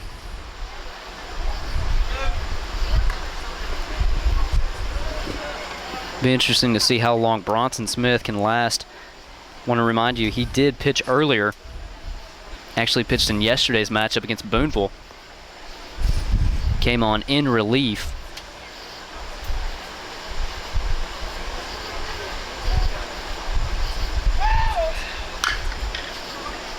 So again, can't quite get the timing on the ball. Excuse me, I said Boonville. He played against Tupelo earlier this afternoon. Somebody played somebody. That's all we know. Bronson Smith won an inning this afternoon. Now he has gone 5 1/3 through 71 pitches coming in to the top of the 6th. A couple long at-bats right here, and that one stays low. Full count with 1 down, as Lee McDaniel has had a great at-bat, as did Tucker Morgan before he was ruled out. 7 pitches for Tucker Morgan. Now you're looking at 8 pitches for Lee McDaniel. One stays low in the dirt, so he loses him. I don't see them making a move. I think they are going to make a move now to possibly start warming someone up. That is the case. Is Coach, I believe it's Coach Payton for Amory, going to send somebody down the side to start warming up in this situation. Justin Lee steps to the plate. 1 for 2 on the evening. Hub City looking to get something going, and Bronson Smith right now really needing one of those double plays. He's had 3 of them on the night, had a couple fielder's choice that really could have gone either way. That one stays high and tight for ball 1. 1-0 the count. They got a trio of guys going down. Samuel Summerford. Looks like he's getting ready to go out. He might be the next guy coming in here for Amory. Summerford caught in the earlier ball game against the Tupelo 49ers. Also, Jonathan Leach going down. He's also listed as an outfielder and pitcher that could be loosening up in this situation.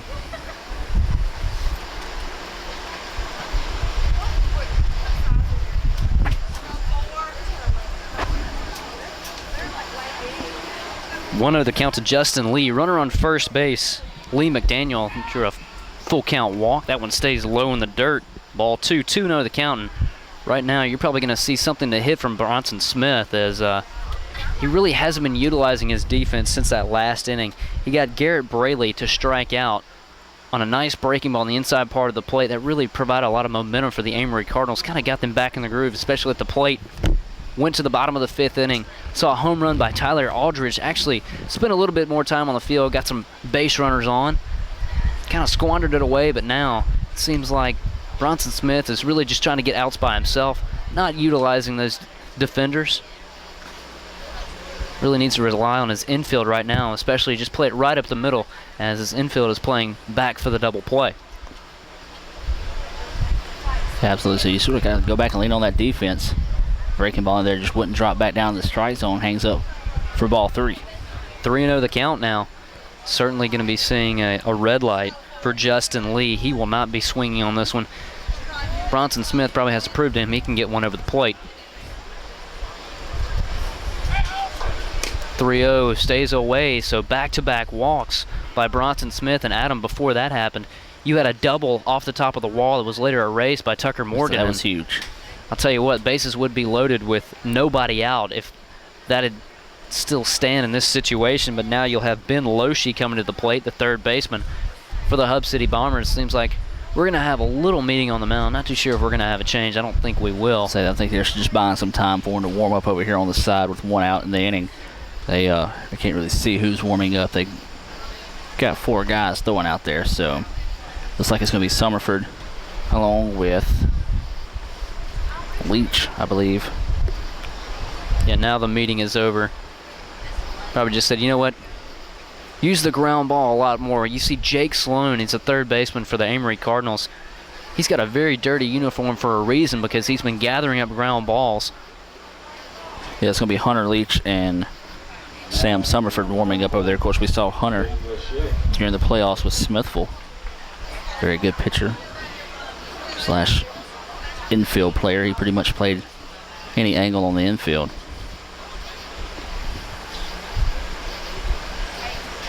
Now the batter Ben Loesch steps in. He's officially 0 for 2 on the evening. hit the ball on the ground both times, so an opportunity right here for Bronson Smith to get out of the jam here in the top of the 6th. Yeah, you got to remind and say, look, you got a center fielder that made an outstanding play. You've rolled up 3, had a shot at 5 double plays here. Just put the ball in play and let your guys back you up here.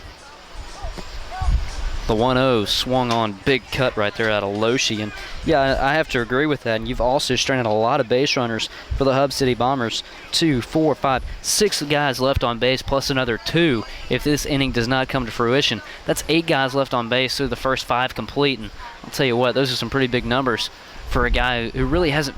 He's worked himself out of a lot of jams already during this ball game. Well, his breaking ball has disappeared. It's just not snapping like it used to, and that's just a sign of a tired arm. In this situation, you start seeing those same pitches that he just threw there, nosedive to plate, but right now they're just sort of hanging up, and you gotta be careful late in the ball game. As you mentioned, we talked about 6, 7 innings, what you want your pitchers to go, but you mentioned, he has already thrown some today. This one he left up. Malcolm Warren going He's back on his gone. horse, looking up. That one's gone. A home run by Ben Loshi. And this one just became a ball game. 8-4 your score as Loshi hits a 3-run bomb. I'll tell you what, he left that one up, and just like you were talking about, Adam, left it up just high enough right at the letters for Loshi to extend his arms. Yeah, well, you go back once again, though. You talk about the miscue on not checking the player in. That would have been a grand slam, and you would have looked at it, instead of it being a 5-8, you'd be at 6-8. Is that right? Let's see. Yeah. We would have been a 5-8 ball game instead of a 4-8 ball game, and that, 1 run may not sound like a lot, but when you look up the scoreboard and see you're down 3 run versus 4, that could be big. Absolutely. So really only one mistake for the pitcher Bronson Smith, but it came in a big way to Ben Loshi here in the top of the 6th inning as Hub City Bombers have put a 3 spot on the board. And just like we were talking about in the Pontotoc Red Sox game, Pontotoc jumped out to a big lead, 9-2, in the first 1.5 innings. Then you started talking about the 10-run rule. Well, we mentioned the 10-run rule back in about the 2nd inning, but we should shut our mouths from here on out. This game is probably going to be a good one. Well, it's what we talked about. The theme of this tournament has sort of been the play of teams coming from behind, shaking things up a bit. We've seen it in every game so far on the night, and this one's standing true to form. Absolutely, and a lot of these teams providing a little bit of the thorn in the side of a lot of these teams. And like you saw, Tupelo coming back, scoring 4 runs on the Amory Cardinals. Hub City has stuck around. They stuck around with the Braves, made them play a complete 9 innings. That depletes your pitching staff. And then you had Boonville come back against Pontotoc Red Sox, made them play a complete 9-inning game. So, this tournament has gone either way, and these are some very evenly matched teams. Yeah, it was a big strikeout, even though he had to throw it down for the out that time. But big way to get that second out here, especially if he can get this next out, get out of this inning and still buy some time for his guys warming up on the side, would be huge here. Yeah, Ashley Grader was the designated hitter who struck out swinging. Officially now 1 for 3. Goes back to the leadoff batter in Bryn Whitehead. He's 2 for 3, so he's got a shot to get back on base here with 2 outs in the top of the 6th inning. Maybe get something going again from the top of their order. Swung on, fouled off. The count 0-1 to Bryn Whitehead, left fielder for the Hub City Bombers. Well, we've seen our fair share of 2-out rallies today. Hub City would like to get one brewing here. Surely would. Catcher sets up on the outside part. Nice breaking ball right there. Now it's starting to come back into it. Yeah. Usually towards the 5th and 6th innings is when your arm starts feeling the effect of that curveball. But if you can get over the initial hump, you're going to be fine for the next couple innings as long as your arm strength is there. There he comes back, breaks another one off, and strikes out the leadoff batter, Bryn Whitehead, on 3 consecutive pitches. Back-to-back strikeouts by Ashley Grader and Bryn Whitehead. So we take it to the bottom of the 6th inning. We'll take a break. 8-4 your score. Amory still on top of Hub City. Welcome back to action. 1, 2, and 3 batters due up for the Amory Cardinals here in the bottom of the 6th inning. As Hub City Bombers have proved they're still in this ball game. 8-4 your score. They put a 3 spot on the board in the top of the 6th. They bring on a relief pitcher, Casey Kelton, as Malcolm Warren fouls this one off. 1-1 the count to Malcolm Warren. I'll give you the final line on Josh Hubble as he comes in relief in the 2nd inning of Ashley Grader. That's really been the tone for this whole tournament. You've had a lot of guys that really weren't able to get out of the first 2 or 3 innings. They've had to have some good starters come behind them, provide some quality innings, and get outs. Absolutely. Really surprised that last pitch wasn't called for a strike there. It's lucky he nipped the corner of the plate here. The 2-1 swung on, fouled back to the net. 2-2 now. Well, a good job by Malcolm. Staying alive at the plate there, fouled that one back. He's had a good game defensively. Made that impressive play out in center. Certainly did, and that will be a web gem for a long time. Oh, yeah, it's been your ideal leadoff man, except for this at-bat. Yeah, great pitch right there by Casey Kelton, the new relief pitcher for the Bombers. Nice pitch in the outside part of the plate, and Malcolm Warren went back to the dugout looking. So the first batter he faces, he sets down on strikes. That will bring up Hunter Leach, number 19, as he has provided a little bit of pop to this Amory Cardinal lineup. 2, 3, 4 batters actually have, with 3 home runs between them. Hunter Leach 1 for 3 in this ball game. Flew out to the third baseman in the first, homered in the second, also grounded out to the third baseman. There's a ground ball. It's going to stay fair for the first baseman, taken by him. So 2 up, 2 down quickly here in the bottom of the 6th inning. Casey Kelton looking for an easy inning against these Amory Cardinals. So far, so good here for the Bombers, and this is exactly what they need, a 3 up, 3 down inning after putting in 3 spot on the board here. Get back in there and see what they can do with the bats. Now Cody Brownlee will step to the dish. He's officially 2 for 3. Home run in the first, a single in the second, and also popped out to the third baseman in the fourth. That one stays away for ball 1. 1-0 the count.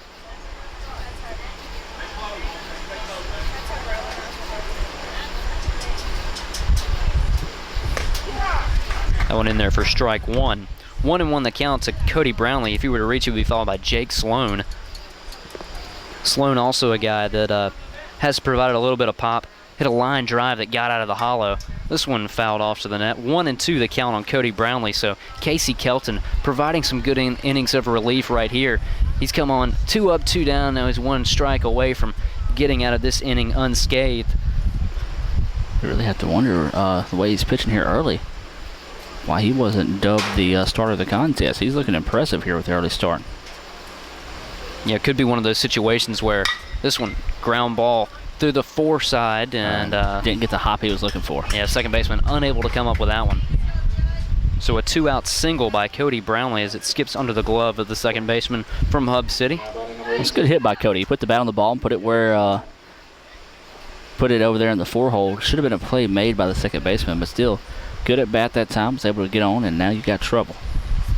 I agree with that comment. Really, in a game situation like this, you get a big 3-run blast in the top of the 6th inning. You come back, you got to make that play. Get out of the inning quickly. There's a ground ball. This one should be made as well. Third baseman gathers it. Not a great hop. Beautiful play, though, as he stumbled to his knees, got back up, threw the guy out at first base. So no damage done in the bottom of the 6th. Your score 8-4 as the Amory Cardinals are retired quietly. We head to the top of the 7th inning. Ron, that was a big out, too, getting through those 2 batters, getting there, and getting them out of the lineup for a couple of what you hope for a couple of at-bats, and possibly wouldn't see them again to the final inning. Yeah, certainly so. And Casey Kelton only had to throw 11 pitches. Give you that final line on Josh Hubble just in a moment. Faced 4 batters, though. Ron, well, we got a break here and give you a chance to figure that out. We do want to remind you that if you want to order any copies of these games, you can give us a call at area code 662-983-2801. That's 662-983-2801. You can talk to Steve and Chris. Also, if you want to relive some of the glory days, if you will, you can visit our website, w07bn.com. That's www.w07bn.com. You can visit our sports archives. It dates back all the way to 1982. We actually found some games at the old building the other day from 1989. So if you're interested in seeing what games we found, they're mostly Calhoun County games that we found, but we did find some additional football and basketball games from that year. Yeah, so you want to check that out. Once again, you can either email us, tv7@tycom.net, or just give Steve-O a call. He'd be glad to hear from you. 662-983-2801. You can also call for advertising information for the upcoming football season. If you are interested in advertising with TV7 Sports, you can't beat the rates in that situation there. Steve-O wants to speak. Everybody listen. When Steve-O speaks, it's good. If I can break in for a second there, Adam, I just want to thank everybody. By the time you're watching these games, we are about to start football season. I want to thank everybody that has literally flooded the office with requests for classic sports this summer. I've had quite a many requests to keep 9 hours every week all summer of classic sports. So thanks everybody, and we'll do it again next summer. Absolutely, but hey, why not just order that copy of that game and you can watch it anytime your heart desires. Sounds like a plan to me. I may be phoning Steven in just a moment, but wow, phone home on that one. That's only about a 40-footer. I say that one had flashes of his childhood for the umpire. His life flashed before his eyes that time. Yeah, new pitcher for the Amory Cardinals, and that one skips away from it. Johnny Young comes on in relief of Bronson Smith. Give you the final line on him, as he had hit the 100 pitch count. Certainly his time was done. Great inning for him. This one lined to the gap. This one could get over the wall, though, off the wall, as he will only be able to take one. Malcolm Warren Grief. got over there in a hurry, also fired a bullet back into second base. I tell you what, if he would have even tried to get to second, that was right there where he was going to be at. If he tried to slide in, Malcolm Warren saying, hey, look at me, Mom, I got an arm. He's been showing off his defensive ability, also showing off his on-base percentage during this game. Bobo Morgan riding his essay in the ground, and now will step to the dish. 2 for 3 on the night. 2 singles, also plunked by a pitch. And just 4 notes, Johnny Young, the Nelton native.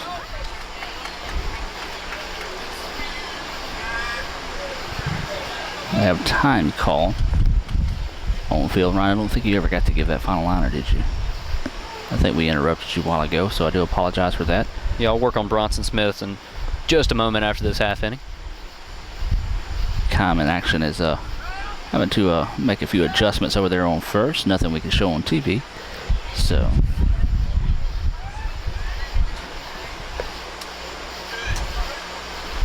now we're ready to play. yeah, Johnny's going to dig in and get ready to go. Ryan, you might start seeing Hub City get a little aggressive on the bases here. With their out starting to run out here, they're down to 4 runs. They got to start getting runners in scoring position here. I agree, and saw it a little bit in that last inning. We'll see a little bit of that cutthroat tenacity here. They get one, 5-4, and you probably weren't going to get that runner at first base. In order for Jake Sloan to just toss that around the infield, you got to have a little bit quicker bounce with that one. Yeah, well, at the same time, though, Ryan, that is the 6th attempt at a double play by this Amory defense, and that really makes you feel good as a coaching staff here for Amory, knowing your guys have got the heads-up ability to know, hey, let's get up and get after this thing, help our pitchers out here. Absolutely. They've done a great job of keeping the ball in front of them. The ball got away that time as the catcher lost his glove. Runner will advance 90 feet to second base. That takes the double play out of effect for Garrett Braley. Excuse me, not Garrett Braley. We have a pinch hitter. Well, Braley hasn't been too effective from the plate today. He was a little upset after that last strikeout he suffered. It's number 35 digging in here at the plate. I don't think we have a 35 on the roster. Jim Roseberry will dig in as the pinch hitter. He's ahead in the count 2-0. They put the rosters in the program in order of the name instead of numerical order. This might be able to get him over to third. Yeah, he just doesn't want to let him go. Yeah, absolutely. With 2 down in the inning. That's fine if you allow the runner to move to third base as long as you get the guy behind him. Good job by Jim Roseberry, though, to advance the runner 90 feet. As he comes in the pitch hit spot. Well, a base hit here will be huge for Hub City. Need to at least slowly but surely chip away at this Amory lead, but Amory would like to get this final out here of the inning. Big pitch there that time by Young. Yeah, Tucker Morgan, the batter, as he was the young man who was ruled out after doubling off the center field wall. It went to the top of the wall, 350 feet, all of it, probably about another 10 feet added onto that. It was the top of the wall. That one bounced in front of the catcher, but keeps in front of him. But Tucker Morgan had a double, too. And then he was ruled out because he did not announce the substitution to the home plate umpire, and therefore the Amory Cardinals were not notified of the substitution. And they only got a 3-run home run instead of being a grand slam after that. And if you would have been looking at an 8-5 instead of 8-4 ball game. And it's little things that could come back to haunt you in the end. That pitch swung on and fouled off. In a situation like that, you'd be more inclined to try and get the runner who was advancing from second to third base, and this would really be runner at second base would represent the 6th run of the ball game for the Hub City Bombers. And tell you what, whenever you can bring the tying run to the plate, the last 3 innings, you like your chances, but you know, hindsight is always 20/20. You would have liked to have that. Indeed. One good thing, it has cooled off dramatically tonight. A much more pleasant night than we were dealing with last night. Yeah, it's certainly going to be pretty unbearable tomorrow. Oh, yeah. Think about this time last night. You and I were saying our prayers that we were able to get out of the ballpark in one piece. This is trouble. Little Texas leaguer as Cody Brownlee unable to corral it. Well, he had a play on the ball. I just don't think he could find it after he looked back to see, you know, if he was going to catch that lip of the infield or what. So a big hit there plates the 5th run.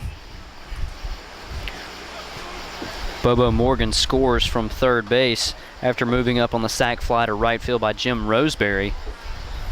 Tucker Morgan now on with a base hit, his 2nd official base hit of the evening. Lee McDaniel comes to the dish. Center fielder is officially 0 for 2, walked and scored a run. He scored on a 3-run bomb by Ben Loshi in the last inning. That one in there for strike 1, so curveball over for strike 2, so now only 1 pitch away from getting out of the inning is Johnny Young.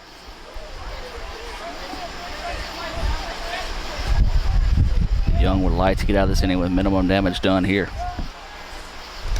That one skips to the catcher. Not going to have a play on him at second base. I'm going to say it could be interesting, but I think he did the right thing here with 2 outs, not to try to force anything and possibly see it get to the outfield.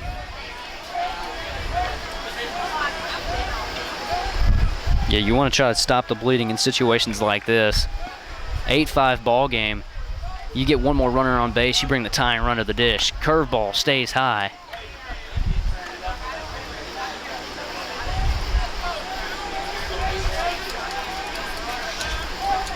Hey, I'll tell you what, you put me and Brandon Speck together, you got a dangerous duo.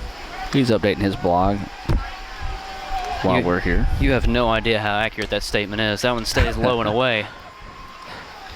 Count now 2-2.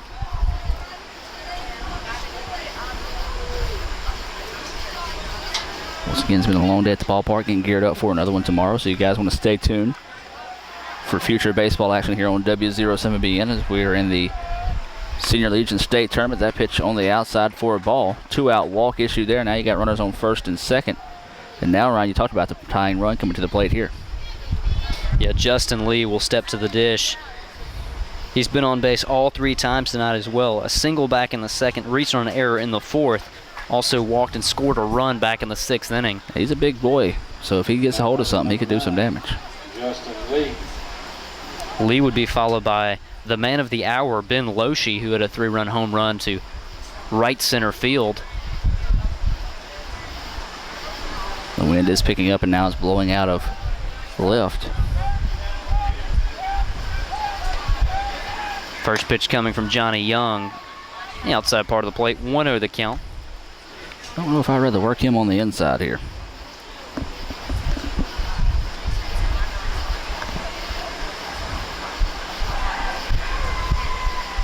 Runner dancing off at second base, swung on, big cut right there. He was trying to tie this one up. Out of Justin Lee, came up empty, 1-1 the count. I think the wind's actually blowing towards center now. So the wind's starting to whip as the flag is moving out there in the outfield. We talked about it has to be a pretty substantial wind blowing out there to move that big thing. Top of the 7th inning, already 1 run across, 8-5 your score is Johnny Young. Misses low and away, 2-1 the count. Good patience at the plate that time. That's a hard one when you're trying to swing for the fence to hold off on. 2 outs in the situation here.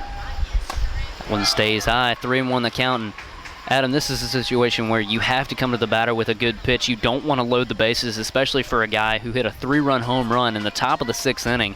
This is a situation where you have to come to the batter. Absolutely. I mean, you got to put it up here and hope for the best out of your defense. The defense has been solid today. Already turned 3 double plays, had a great play in the outfield. So, hey, rely on the D here. Right over the heart of the plate. The batter, Justin Lee, thought it was just a little bit low. Full count now. Neither coach for Hattiesburg happy with that call, the one on third and the one on first. Well, now the situation is a little bit different. You like the fact you were able to get across the strike, but tough call right here. They're going to appeal down to first base. Well, nobody there to see it. Situation like this, you'll have two umpires. Umpires out at second base. You can't really appeal. That's all home plate umpires call. You walk the bases full. Now you have the man of the hour stepping into the dish. Bases loaded, and I'll tell you what, the go-ahead run coming to the plate. Well, sure don't want to see any replays from the earlier game today, but we are going to have a break in the action and a new pitching change here, so we're going to take the break with them. Back with more right after this.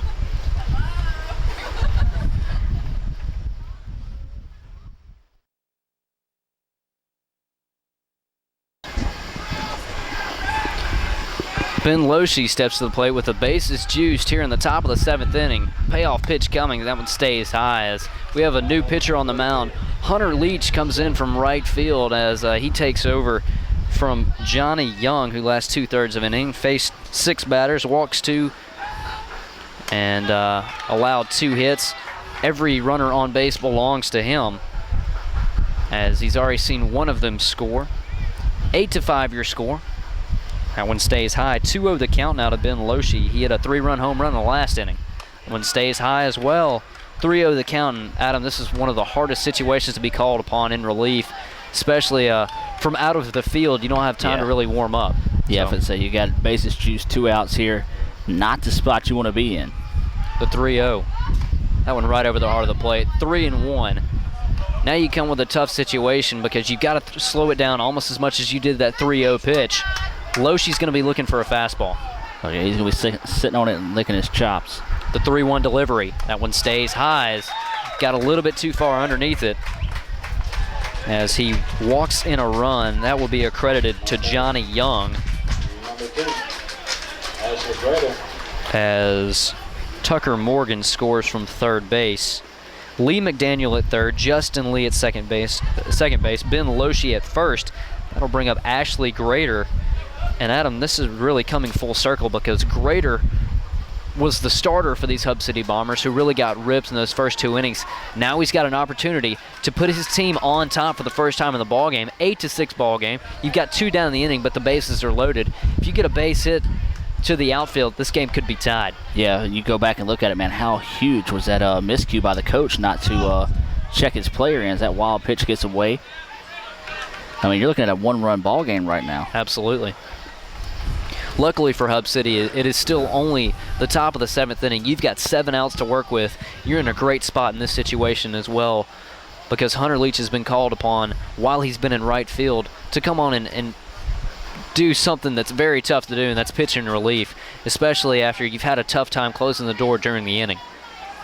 Absolutely. So you just got to suck it up and throw strikes here. The 2-0, that one stays high as well, and he's really not getting on top of it. No, he's falling out of it. If you watch him at home right now, he's tumbling towards third base, so he needs to sort of stay in there and get on top of the pitch here. The 3-0 delivery coming. That one stays low and away as he walks another run in. So now 8-7, the tying run will be at third base. The winning run, the go-ahead run, is represented out at second base, and now the batter will be the leadoff batter, Bryn Whitehead. Yeah, this is not what Amory likes to see, especially after having a little heartbreak in game 1 against, or their first game against Tupelo. So base is still loaded here with 2 outs. Yeah, it was certainly a tough game to watch and a tough game to play in, as most of these players could probably tell us, and especially after they shot out of the gate early in this ball game. He kept saying, this is a 9-inning game, but you love the way Amory's playing baseball right now. Scored 7 runs in the first 2 innings. Now an 8-7 ball game. Hub City has played 6 over the past 2 innings. You know what? I don't know if I don't lay down a bunt down the first baseline, because the way the pitcher's throwing, you're not going to get to it. Hunter Leach delivers a first pitch strike. That one stays just off the plate. It seems like now he's starting to get on top of that fastball. 1-1 the count now to Bryn Whitehead. He has had success at the plate this evening. 2 for 4. Couple singles, struck out, also grounded to a fielder's choice. The 1-1 coming. That one stays high again. 2-1 the count. I mean, you just look how dramatic Leach is falling off right now. So he's not really depending on his arm. He's just trying to find that extra oomph to get it over there and try to blow it by the batters here.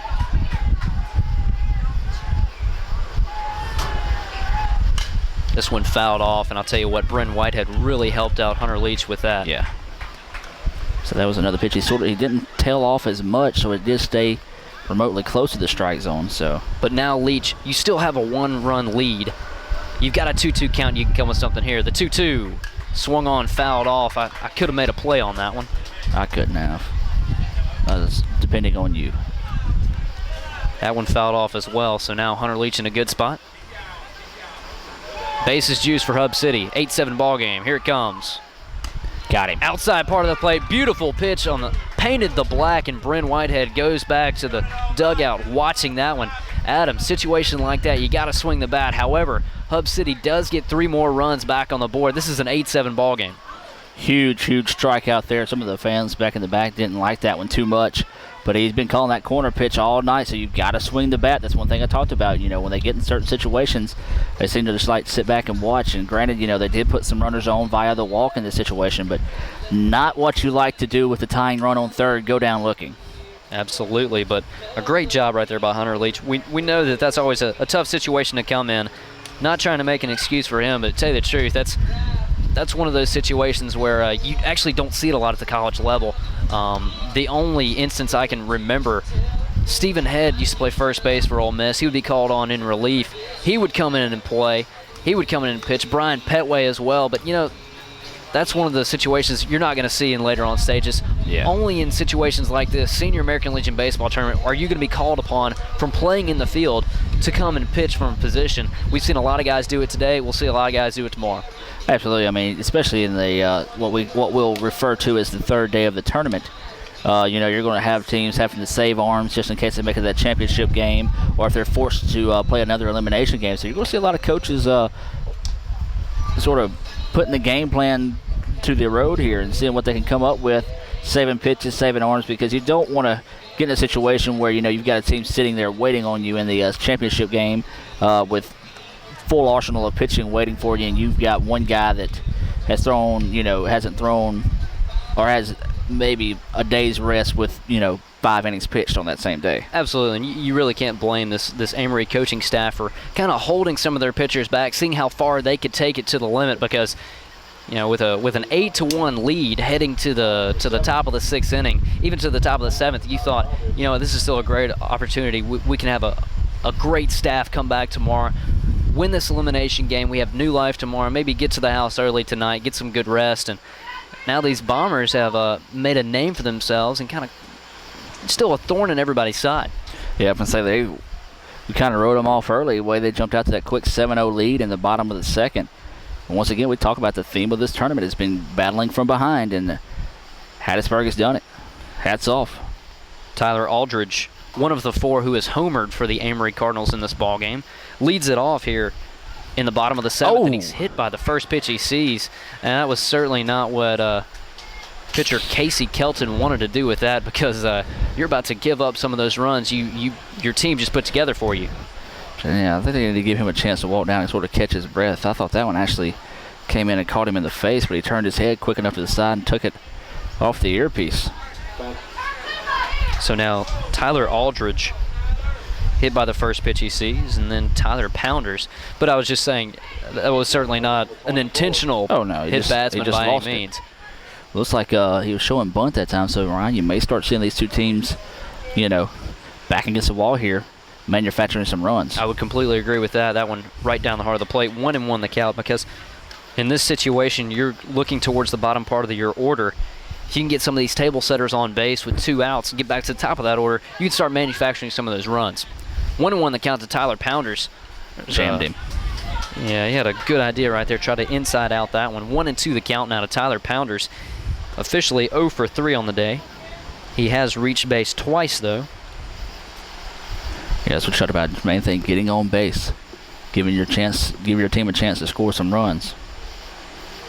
A lot of hits in this ball game for both teams. 15 combined. I actually thought Amory had quite a few many more, but they've reached base a lot more. Swung on, fouled into the catcher's mitt, and great job right there by Casey Kelton. Hey, Kelton hadn't looked bad on the mound. Strikes out Tyler Pounders for the first out of the inning. Now the batter will be Rush Rather.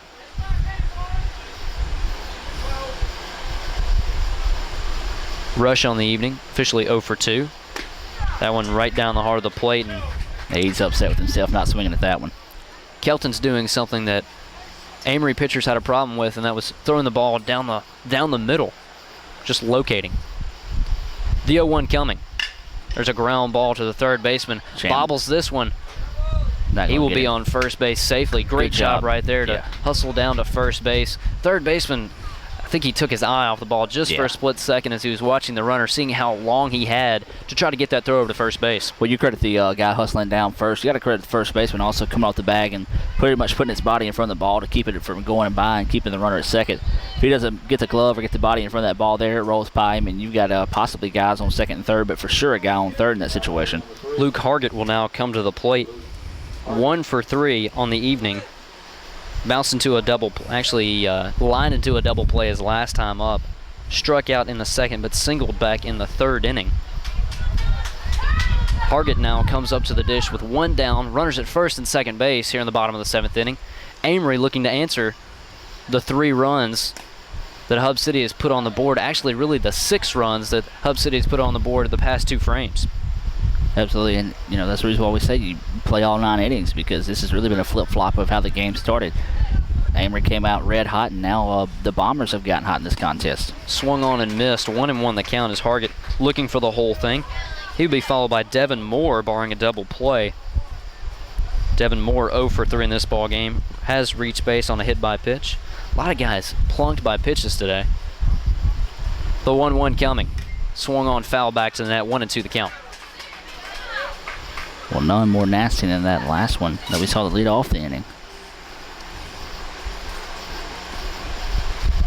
Amory's just got to regroup here. They need a run, maybe 2, just sort of give a little bit more breathing room in this situation. But they got to have something big, not necessarily a home run, maybe a double to the fence or something like that, or maybe down the line to just sort of give them some life back. Because we talked about, it's sort of like Pontoc there for me. They sort of hit cruise control and let them back in this contest. This one popped on the right side of the infield.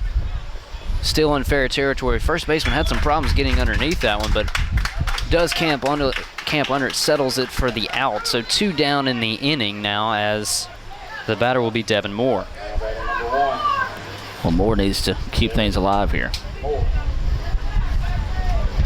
Yeah, it certainly would hurt after getting a leadoff runner on base. Tyler Aldridge was hit by a pitch. Thought that Amory might have something brewing, might try to answer here in the bottom half of the 7th. That one stays low in the dirt. Nice block right there. 1-0 the count to Devin Moore.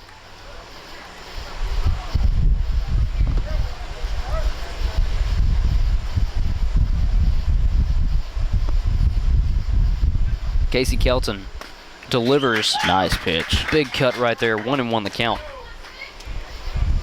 Devin Moore would be followed by the leadoff batter, Malcolm Warren, who's been on base once tonight, officially 0 for 3. The 1-1 coming from Kelton. Swung on and fouled off at the net. 1-2 the count now. Kelton 1 pitch away from getting out of this inning and sending his Hattiesburg Hub City Bombers back to the plate in the top of the 8th inning looking for some more runs. Be huge here. He's come in and pitched an excellent ball game, as we talked about, coming in relief duty. We'd like to see him throw minimum pitches as possible if Hub City is able to get a win, because you sure would like to see him play again on Saturday.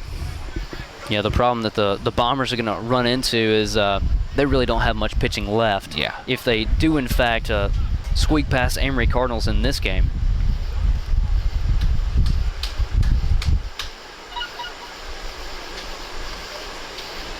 A little discussion out at the mound there. Looking for his pad on the mound.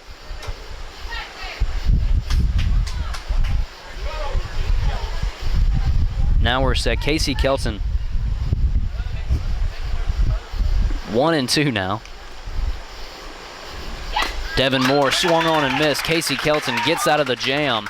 8-7 is your score as we have the top of the 8th. Hub City has put on 6 over the past 2 innings, looking to add to that.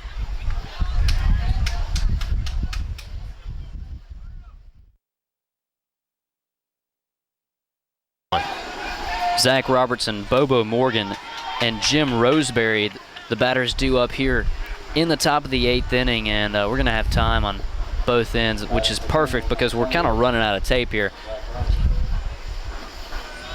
Well, Steve-O missed his cue there, but that ball actually bounced off the knee of the home plate umpire. But we are going to try to start saving some tape anytime we have a, if you see the game all of a sudden skip ahead, if we do have a substantial break or a time called in here, we're going to play a little magic of television and stop the record. TiVo is a very powerful thing. Yeah, just for conservative reasons. The 1-0 coming. And stays, outside part of the plate. I like the call. 1-1. Zach Robertson in this ballgame, 1 for 4, had a single back in the 7th inning. Also walked in the 3rd. Hunter Leach on the mound. Curveball bounces to the net. 2-1 the count now to Zach Robertson. He would be followed by Bobo Morgan, who is 2 for 4, also scored a run back in the 7th. And then Jim Roseberry, who came on to pinch hit for Garrett Braley. He had a sac fly to right field in the last inning as well. Swung on and missed. Big pitch right there out of Hunter Leach. Yeah, and he was trying to park that one in the stands where they were sitting areas. He took a healthy chop at that one. 2-2 the count, so the first one is certainly the biggest one for Hunter Leach. He had a problem in the last inning getting one. He's got to get the first one here. Nice breaking ball, but just bottomed out on him a little too soon. The batter, Zach Robertson, not offering. Full count now to Zach Robertson, the batter. 8-7 is your score in favor of Amory. They already dropped one heartbreaker today off a walk-off home run. Swung on and lifted right center field. Nobody's going to get to it. Warren over, fields it cleanly very quickly, but a double by Zach Robertson. Big hit. Absolutely. That means the tying run is now in scoring position with nobody out here in the top of the 8th inning. Bobo Morgan steps to the dish. Like we said, 2 for 4. He's certainly been one of the most consistent hitters for the Hub City Bombers. 10 hits in the ballgame. He has 2 of them. Yeah, that was a big hit there. Now, as you mentioned, Ron, you got the tying run sitting in scoring position. Be interested to see what Hub City lets to do here. They're going to try to lay down a bunt, put a little small ball. I know that's what you're hoping to see, but be interesting to see what they do here. Just lay something down the first baseline, be your ideal bunt in this situation.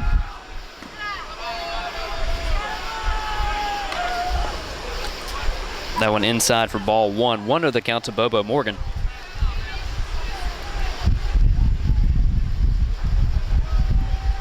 Leach looks his runner back. That one stays high and away. I think the problems for Hunter Leach have really gotten started with runners on base. If you'll see right before he delivers the pitch, he kind of looks the runner back to second base. He's not picking up his target right when he releases the ball. I think if he'll just worry about the batter at the dish, and his catcher will hold the runner on. Well, that time he did a better job of it, looking a little bit sooner that time, but just couldn't get the benefit of the call as it was a little bit on the outside. And it might not be a bad thing right now to walk this guy at the plate, because that not only will that set up the double play, but you also have a guy who's only come in once in the ballgame as a pinch hitter, Jim Roseberry, coming to the plate. The 3-0 coming. Right down the heart of the plate, and Mr. Morgan didn't want any of that. Yeah, for say he was actually walking away as soon as the ball released, and they're going to have a time called here.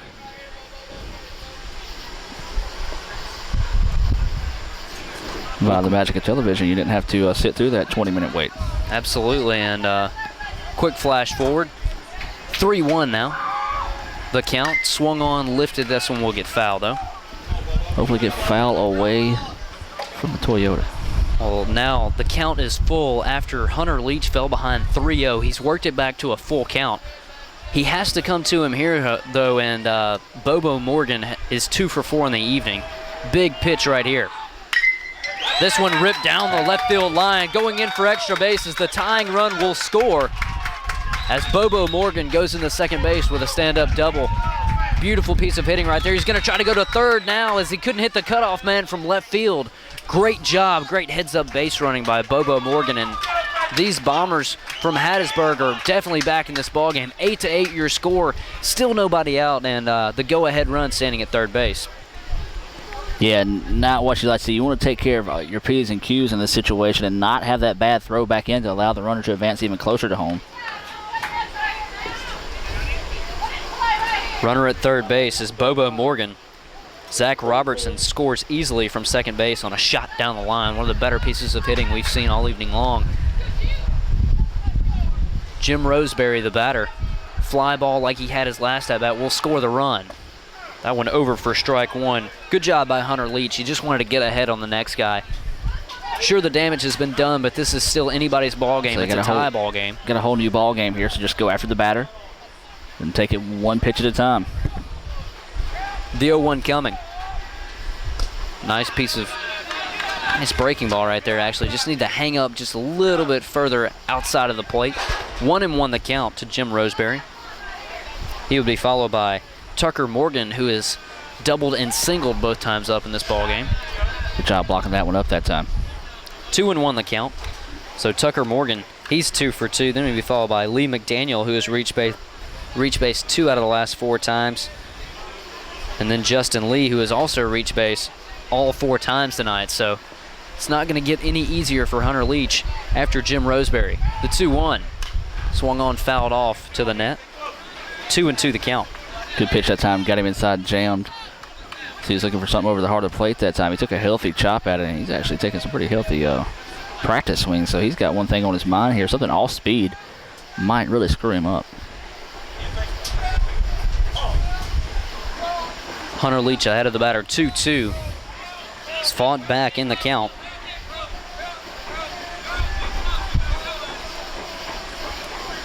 Tie ball game, top of the 8th. Curveball stays just outside. And once again, he's getting into a difficult situation because you've run the count full now on the last 2 batters, and they've really hurt you. Yeah, he just needs to go after the batters early.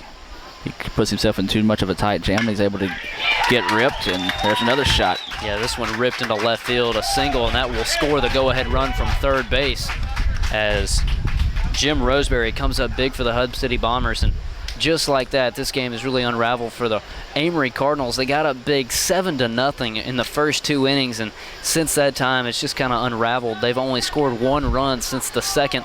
They've also allowed 9 runs, as that will be the end of the night for Hunter Leach, and we'll take it to a quick break. Once again, your score 9-8, Hub City Bombers with a big comeback.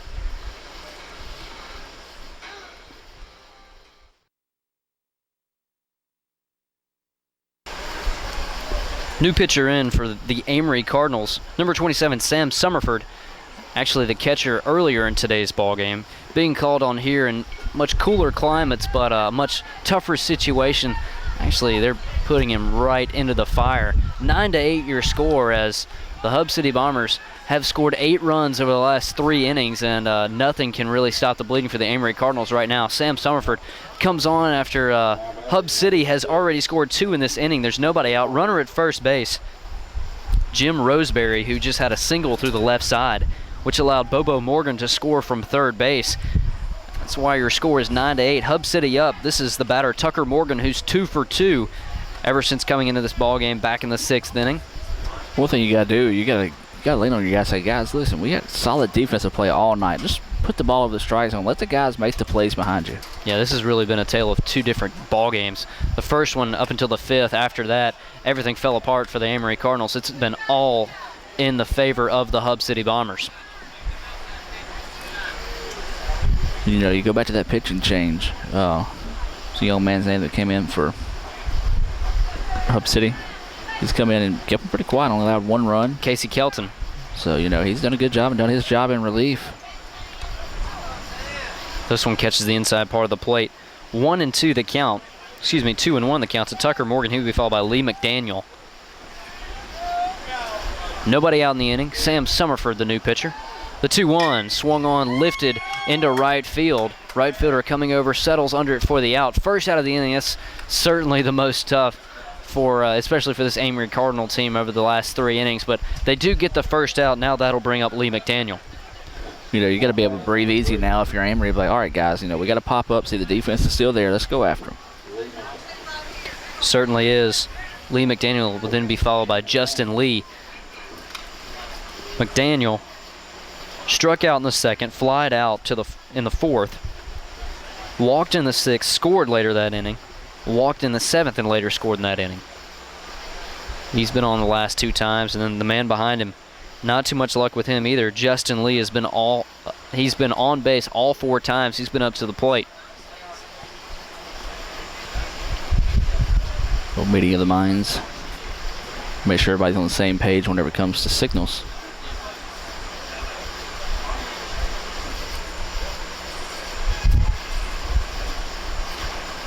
Summerford, the first pitch. Nice curveball, stays high. And if you look at the scoreboard, Hub City 9 runs on 12 hits, 3 errors. Amory 8 runs on 6 hits, 1 error. So Hub City has been doing the job so far with the bat. They've have double as many hits, twice as many hits as Amory Cardinals do. And that one over for strike one, 1-1 the count. Good job coming back that time, saying, all right, look, let's fill this thing up. Throw some strikes. But as you mentioned, Hub City, I talked about it earlier, they had to start swinging the bat. They weren't doing it early in the contest. And now they're coming out, they've been aggressive, putting the pressure on these pitchers, making them pay more attention to where their location is versus just being able to fill it up. And that's been the case in this situation. They've gotten behind in counts and been able to we keep having something going on over here. Jim Roseberry came up a little gimpy on the right side, trying to get back into first base. Well, I was looking out at left field, but one of the left fielders keeps running over to the side. Ball seems to be getting back into play over there. Well, no, he went over there and grabbed a drink. Same difference. The 1-1 coming. Might want to pay attention to what's going on in front of you. Swung on Big and missed. pitch. Huge cut right there out of Lee McDaniel, 1-2. He just pretty much said, all right, I want to try to blow this one by you, see if you can catch up with it. High heat that time, couldn't hold off. 1-2 the count. Sam Summerford, the new pitcher, facing off against Lee McDaniel. 1 down in the inning, runner on first base. Swung on, fouled off to the net. Good job of staying live here at the plate. Trying to come up with anything and everything. Active bats here have been the key for this rally. As we talked about, this has been the theme of the tournament. Late game rallies. We've seen it in that Pontoc game, but Pontoc was able to come back and pick up the first real big win of the day. But every other game has been a comfort behind victory. Sure has been, and Hub City trying to make it this one as well. 1-2, lifted, pop fly on the infield. Catcher's going to have a play on it. Big play. Big Certainly play. was. Second out of the inning now, as the batter will be Justin Lee. So 2 outs now in the inning. Hub City finds himself up 9-8. They'd like to pick up a few more insurance runs. Still got a bottom half, or inning and a half to go here. Well, now this will really relax your infield because your middle infield no longer has to play at double play depth. They can play back, go for the easy out at first base. Justin Lee, the batter, curveball over for strike one. Nice piece of pitching right there as it caught the outside part of the plate. Well, Amory's been consistently going for that first pitch curveball and for a strike, so you might see the next time they come up to the plate, they might be swinging on the first pitches. 2 down in the inning. Sam Summerford, Another one. Beautiful breaking pitch. 0-2, and now Sam Summerford 1 pitch away from getting out of this inning, and hopefully the Amory Cardinals can send some guys to the dish in the bottom of the 8th and get some of these runs back. They have heart of their order 1, 2, 3 coming up. Couldn't get him to chase on that one, thinking he might be looking for curveball. That's what Steve Whitten would have called in that situation. That, and he would want a snow cone at the end of the game. Yes. I hope he got one on the way home. Be disappointed if he didn't. If not, there's going to be a very disappointed young man on the way back home. Possibly 3 of them. Sam Summerford, 1-2. The pitch stays low in the dirt, 2-2. He's going away from that breaking ball, so you know right now probably going to be sitting on curveball here.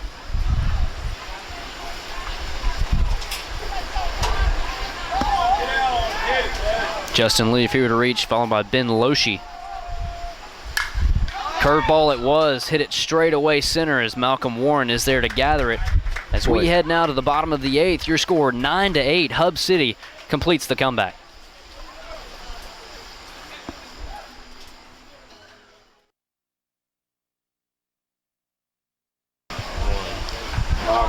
And welcome back to action, ladies and gentlemen. Malcolm Warren at the plate here for Amory. He stands in and takes strike 1. Second pitch low for a ball 2. 1-1 out of the count here against Warren. We're in the bottom of the 8th inning. I thought we were heading to the top. We're in the bottom of the 8th inning. 9-8, Hub City leads. That pitch fouled back for strike 2. Make a correction that I send to Brother Speck. 1, 2, and 3 batters due up for the Amory Cardinals here in the bottom of the 8th, and this is exactly where they need to get it going after relinquishing the lead through the 6th, 7th, and 8th innings. This one stays on the outside part of the plate. 2-2 the count to Malcolm Warren. Warren, really the table setter, hadn't had a great night at the plate. 0 for 3, has been on base once, but if you want to be successful, you got to get your leadoff guy on base, especially here in the bottom of the 8th. You're only down by 1 run. You're scored 9-8, Hub City on top of Amory. Hunter Leach stands on deck. 1 for 4 in this ball game, had a 3-run home run back in the second. You've got a lot of pop right behind him, so you've got an opportunity if you can get the leadoff guy on base. Swung on and missed as Casey Kelton provides a lot of pop, still doing that. Talk about some great relief pitching for these Hub City Bombers. He has come on when they were in a pinch. They were down by a lot of runs, but he's given their offense an opportunity to come back out on the field, score runs, put some runs on the board, chip away at the lead. Absolutely, that's what you want to do there, and he's been lights out since he's taken the mound today. Now that brings up Hunter Leach. Stays low for ball 1, low and in tight. Got some of the Hub City fans here down to our right. Not liking that call too much. Actually, I want to make a correction. We're going to have a pinch hitter as the batter now is no longer listed. 27 is the number. Never mind. He's listed. That's Sam Summerford. Pitcher comes in. Come in for Leach, so.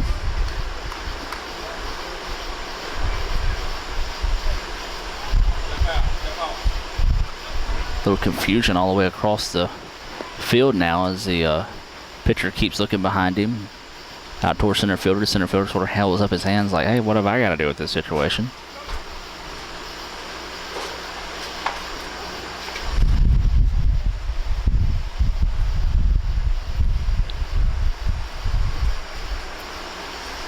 One count on Sam Summerford. He would be followed by Cody Brownlee, Jake Sloan, and then Tyler Aldridge. All three of those guys have hit long home runs in this ball game. That one couldn't catch up to the high heat. 1-2 the count now on Sam Summerford.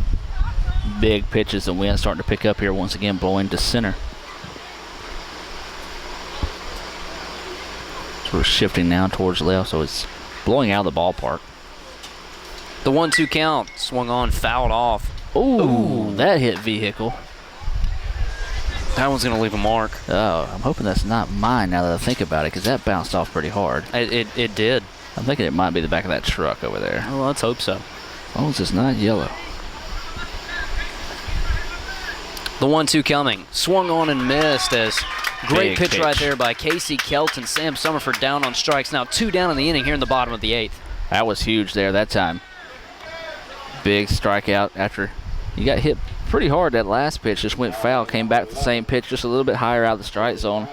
Couldn't hold off of it, couldn't catch up. 5 strikeouts in this ball game ever since Casey Kelton came on in relief in the bottom of the 6th inning. He started the bottom of the 6th. Bottom of the 6th only faced 1 extra batter. Bottom of the 7th faced 2 extra batters. Here in the bottom of the 8th, he's only faced 2, struck both of them out.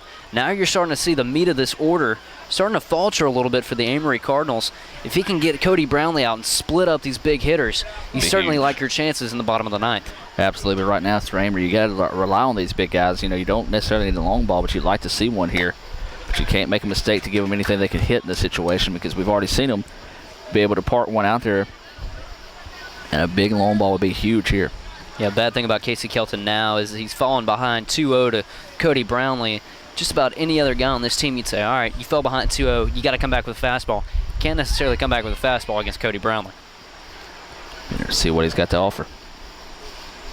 Comes back with a fastball, almost right on top of it, but Casey Kelton gets a huge pitch, gets him to pop out to his second baseman. Great job by him. 1-2-3 go the Amory Cardinals in the bottom of the 8th. To the top of the 9th we go. Hub City Bombers looking for insurance runs.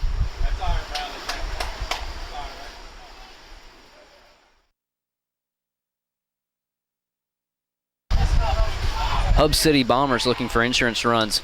Here in the top of the 9th inning, that one almost hit the batter from Sam Summerford, as you will see. Some guys that don't. Okay, here we go. Never mind. Ben Loshi, 8-9-1 guys. Ben Loshi, Ashley Grader, excuse me, and then Bryn Whitehead coming to the dish for the Hub City Bombers. 8-9-1 facing Sam Summerford. Summerford 1-1 count now on Ben Loshi. Loshi, one of the guys that actually got all this started for the Hub City Bombers. Back in the top of the 6th inning, hit a 3-run home run. This one into the parking lot. As Sam Summerford now ahead of him, 1-2. If you can retire the first guy, you really like your chances against the rest of this order. Absolutely. As you always say that, first out is the most important out. And that out might not be a good out. The ball was fouled back. That one's going to take a little bit to recover from. Tell you what, we would take one of those magic television breaks. I agree 100%, Stephen. 1-2 the count as we were discussing the election coming up, as that one stays high. 2-2 the count now to Ben Loshi.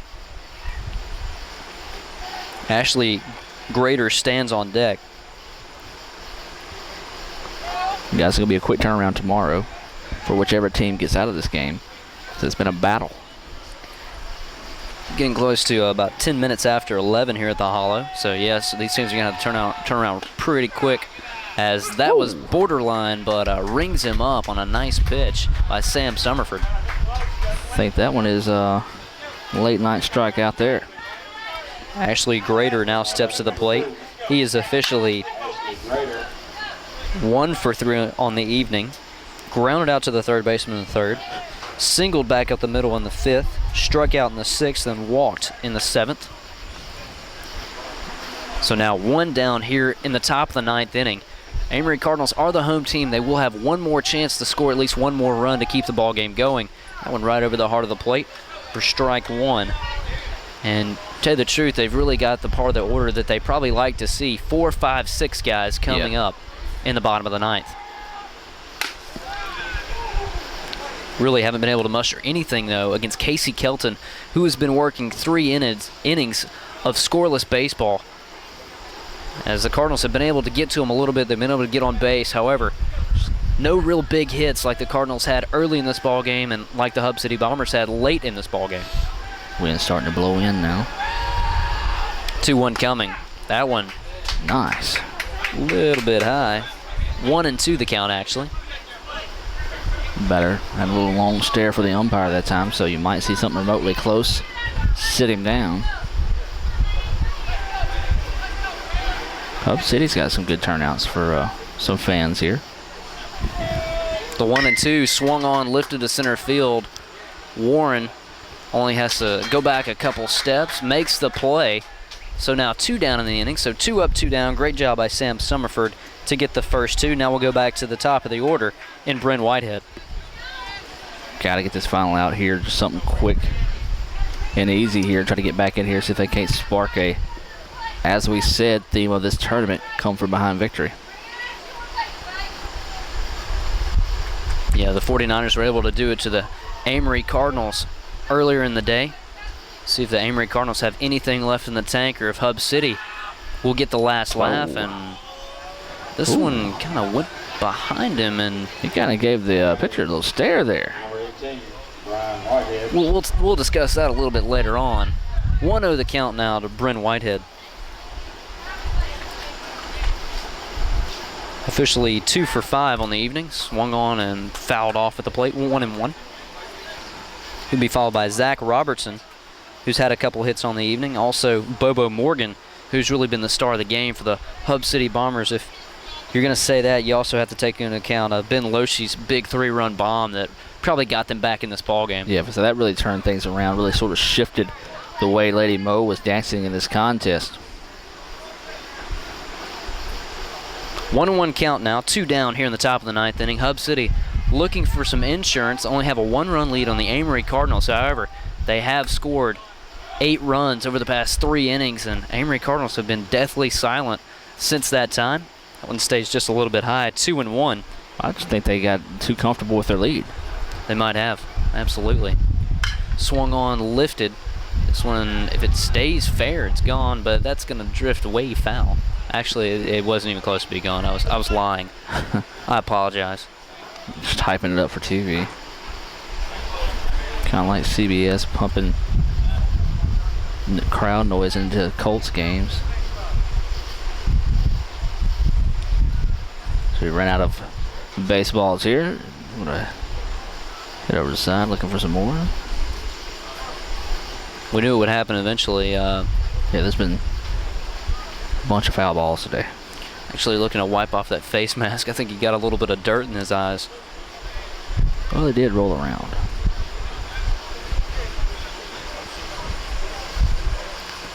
Ryan's been a long day of baseball. We'll get geared up for some more tomorrow. Well, that's why we'll have Jeremy Kennedy on hand, as he will be pulling triple duty. He'll be running camera, doing play-by-play and color, while you and I we go to the concession stand. Who is a sponsor? It's a restaurant in Pontotoc now, Steve-O. I don't think we have one up here. Hey, if you want us to talk good about your restaurant and come eat with you, sponsor us, 983-2801. 662-983-2801. You don't have to pay for the whole meal. I mean, maybe a percentage, but Yeah. I mean, we'll give you free pub. Absolutely. 2-2 the count now on Bryn Whitehead. So we're ready to play baseball. Sam Summerford on the mound, looking for one more strike. Curveball right back at him. Can't handle it, as he's not going to have a play. Stick that one in your back pocket. Can't make a throw like that. Don't force anything, and he's going to be able to get a free pass to second here. Now you've got a runner in scoring position and 2 down. Third baseman Jake Sloan tried to make it an amazing play. It would have been a nice one if it had been on target. Just the same, you're looking at 2 outs, runner in scoring position for the heart of this order in Zach Robertson. Well, that's just one of those catches where, when you're stellar athletes looking to try to make a play to help his team, especially late in the contest here, probably would have been better served, as he said, sticking it in his back pocket and hold on to it. But he thought he had to play on it and thought he could do it. Would have been a beautiful play if he did. Zach Robertson takes the first pitch high and in tight for ball 1. 1-0 the count. Said earlier, Zach Robertson 2 for 5. However, both of those hits have come over the last 2 innings.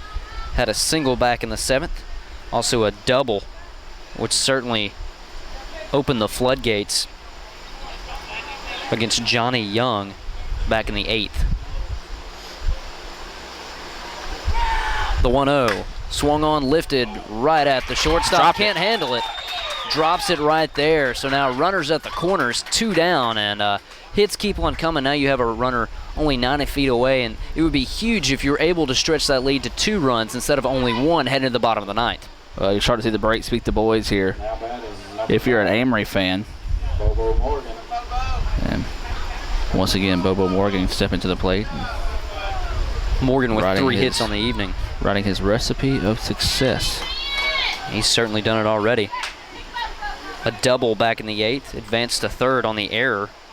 Single in the 5th, a single in the 1st. Big breaking ball. Over for a strike.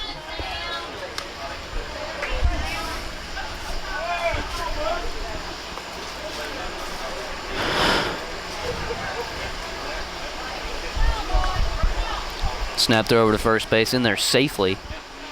Zach Robertson. Runners at 1st and 3rd. Sam Summerford set down the first 2 guys he faced rather easily. A strikeout and also a fly out to center field, as the runner will take second base. Situation like this, you're not really worried about it. You're worried more about the batter. You've always fallen behind 2-0. Actually, I believe the count is 1-1. Runner takes second base. It's actually fielder's discretion, the call there. There's a ground ball. Shortstop's gonna have to make a good play. Hard throw over to first base. Late call right there. Said he's safe. That plates the run. That's some insurance. We're gonna have an argument right here. Rightfully so. I think he might have been rewarded for the effort that time more than anything. That certainly was a great play, especially by Cody Brownlee over first base. What a beautiful stretch to even get to that ball. And the field umpire is not going to have any of this argument, as you're still going to have runners at the corners. 1 run has been scored. Your score now 10-8 here in the top of the 9th. Hub City adding more to their lead hits keep on coming. You can't stop the bleeding, and this is one of those where you're just frustrated to even be on the field and see a call like that happen. I think it was the right call. I think the runner was safe, but like you said, Adam, you know, that's a bang play and could have ended in a tie. If in that case, it's given to the runner. Also, the field umpire, he kind of hesitated before he gave the call, so that's kind of probably what threw off the head coach for the Amory Cardinals. Yeah, if you're going to make that call, make it quick and make it with authority. Now he's going down to second base. Once again, that will be fielder's indifference, and that's why that call kind of hurts, because not only did you have a runner at first base when that throw happened, you would have had a runner at second. However, the runner stole second base previous to that play, so you had him move to third base. Now you just had the runner at first base move up to second. A ball hits the outfield. You're looking at a 12-8 ball game rather than just a 9-8 or a 10-8 ball game. Swung on, lifted left field, and my goodness, that one's gone. Beautiful piece of hitting right there by Jim Roseberry as he comes on and hits a 3-run bomb.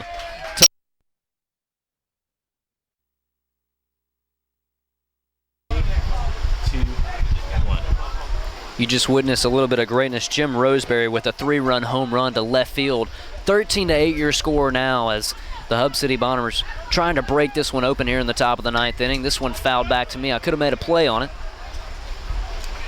This one getting a little out of hand as you really did not expect to see this type of play from the Hub City Bombers. Great job, great baseball, come from behind baseball right here. It absolutely is. Hub City decided they enjoying Pontotoc and not wanting to leave a day early.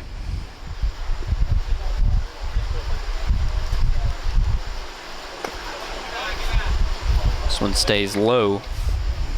Ball 1-1 the count. To the batter, Tucker Morgan. Sam Summerford, the pitcher. This one hits the home plate umpire in the foot. 2-1 the count. It's always tough to get that final out of the inning, it seems like, especially now, latter stages of this ball game for the Amory Cardinal pitching staff.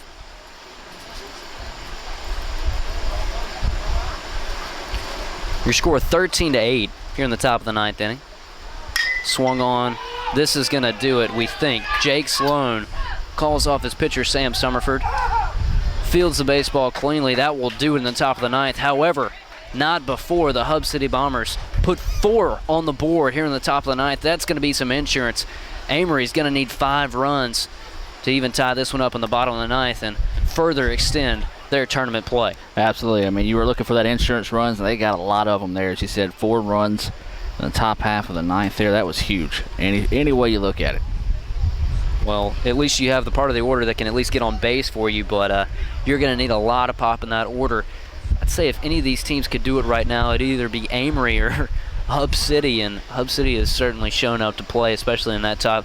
Well, from probably about the 6th inning on, it's really been their ball game. Absolutely. As you talked about earlier, Ryan, it's really been tale of 2 tapes here. The first half of the game belonging to Amory looked like they're going to coast to a victory. Started to talk about, once again, that 10-run rule in effect. And it's come back to bite us for the second time as Hub City has come back and 6 innings, scored 3, 7th 3, 8th 2, and as you just mentioned, 4. They're in the top of the 9th. Well, really hurt the Amory Cardinals in that inning were 2 errors on the infield. One was a throwing error. The other was a bobbled ball that really should have been caught. And if you take those 2 errors away, you're looking at a 9-8, a 10-8 ball game. Headed to the bottom of the 9th, certainly a deficit you can come back from and work around, especially with some small ball. You get a leadoff runner on base, steal second, bunt the guy over to third base, get a fly ball, you tie up the ball game. In this situation, though, you're going to have a lot of guys get on base. You're going to have some extra base hits. You're going to have to lengthen this inning a little bit. You're going to have something impressive, in other words. Absolutely. If the game stands as is, man, it's going to be a pair of heartbreaking losses here for Amory. They came into this tournament red hot. You and I talked about probably the most dangerous team in this tournament. Had a walk-off home run from Tupelo negate a possible move onto the winner's bracket in the and they hit them off in the 10th. And now you're seeing probably the most impressive comebacks of the tournament now by Hub City. I have to agree with that, and both of these coming within a good 6 hours of each other. That's probably what's even more demoralizing. However, Casey Kelton falls behind the first batter he faces. Jake Sloan, 2-0 the count to him. He'll be followed by Tyler Aldridge and then Tyler Pounders. 4, 5, 6 batters for the Amory Cardinals. This one swung on, fouled off, 2-1 the count. Sloan can really get things started here. He's got the power to go long, and I mean, they want to get anything and everything in any shape, form, or fashion, and he needs to park one deep here. Yeah, you see him kind of winding up at the plate looking for something he can drive. I'll tell you what, he's not leaving any doubt on these swings.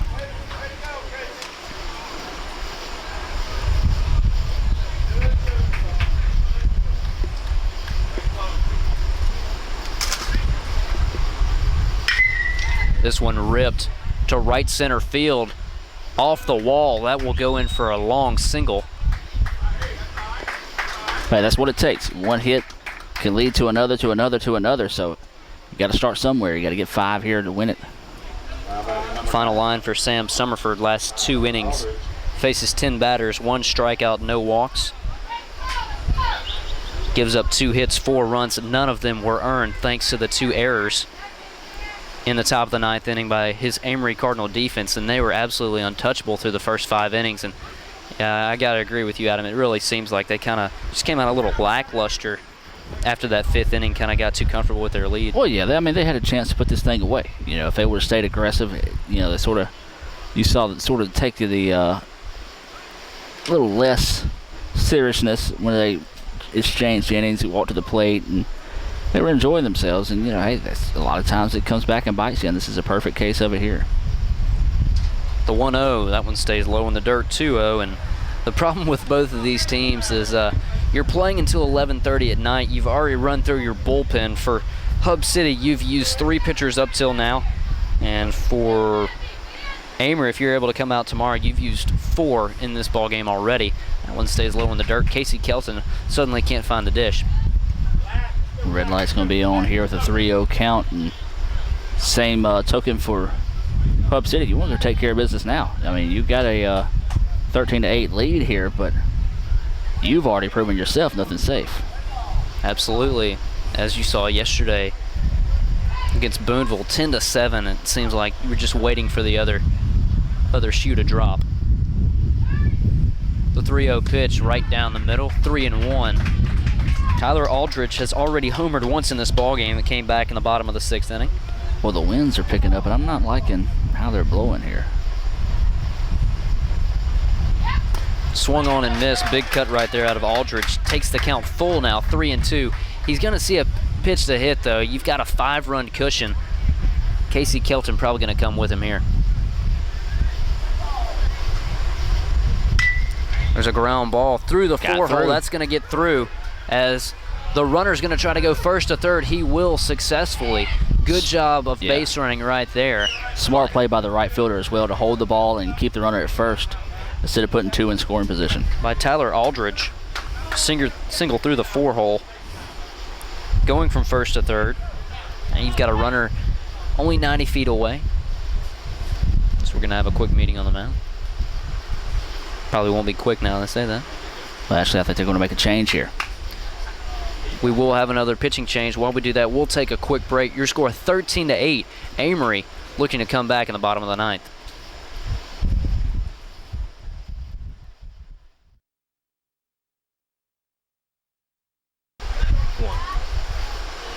Welcome back to action as Amory Cardinals threatening here in the bottom of the 9th inning. Your score 13-8. So the Amory Cardinals have a little bit of work to do. Tyler Pounders steps in against the new pitcher, Brian Whitehead, for the Hub City Bombers. First pitch over for a ball. Pounders in this game, he's had a tough game. Officially 0 for 4, has been on base, reached on an error back in the 2nd. Struck out 3 times. The 0-1, swung on and missed, didn't come up with it. He took his head out of that one. Well, and this is certainly the biggest out of the inning. Getting the first one is always the toughest. Casey Kelton, gotta say a nice word about him in just a moment. 1-1 the pitch. There's a ground ball fouled off third base dugout. 51 pitches, 3 innings, faces 14 batters, strikes out 5, does not walk any, gives up 3 hits. The 2 runners that Whitehead has inherited do belong to Kelton. However, great pitching performance in relief. The 1 and 2 stays inside. He really gave his offense an opportunity to come back in this ballgame over the last 3 innings. Yeah, he was the spark for this contest. I mean, beautiful job on the mound. You see goose eggs across the board while he was up there. And his team stacked up. This one gets all the way to the runs. backstop. The runner is going to try to score from third base. He will score easily. Runner at first moves up to second, so your score now 13-9. Only 4-run lead now, and you have a runner in scoring position. I think Jake Sloan was running with wide strides. That way, if it was going to be a close play at the plate, he was going to be able to lower the boom on that situation. Call that one a wild pitch. As the count is now full to Tyler Pounders. He would be followed by Rush Rather, designated hitter for the Amory Cardinals. Comes a pitch from Whitehead. That one stays away, so he issues a 6-pitch walk to Tyler Pounders. And now, if you look at it this way, Adam, the tying run is on deck. Right. So this is. It seems like it's yet. a game where it's never too far out of reach for either team. Absolutely. I mean, they're battling here. I mean, they're going back and forth in this situation, trying to get something brew here for both these teams. First pitch to Rather stays on the outside part of the plate, and I'll tell you what, about 3.5 hours ago, that would have been called a strike. Yeah. That's the pitcher that time. Whitehead was asking his catcher, he's like, where was that one at? And he told him just outside. The 1-0 coming. Runner going at second base. That one almost got away from the third baseman. Could have been bad.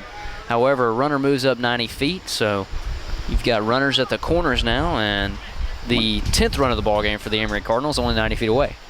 Now you go look at probably the runner at first going in this next situation to get him over in scoring position. 2-0 coming. That one stays away. Yeah, a situation like that, I kind of wonder why you didn't try to double steal.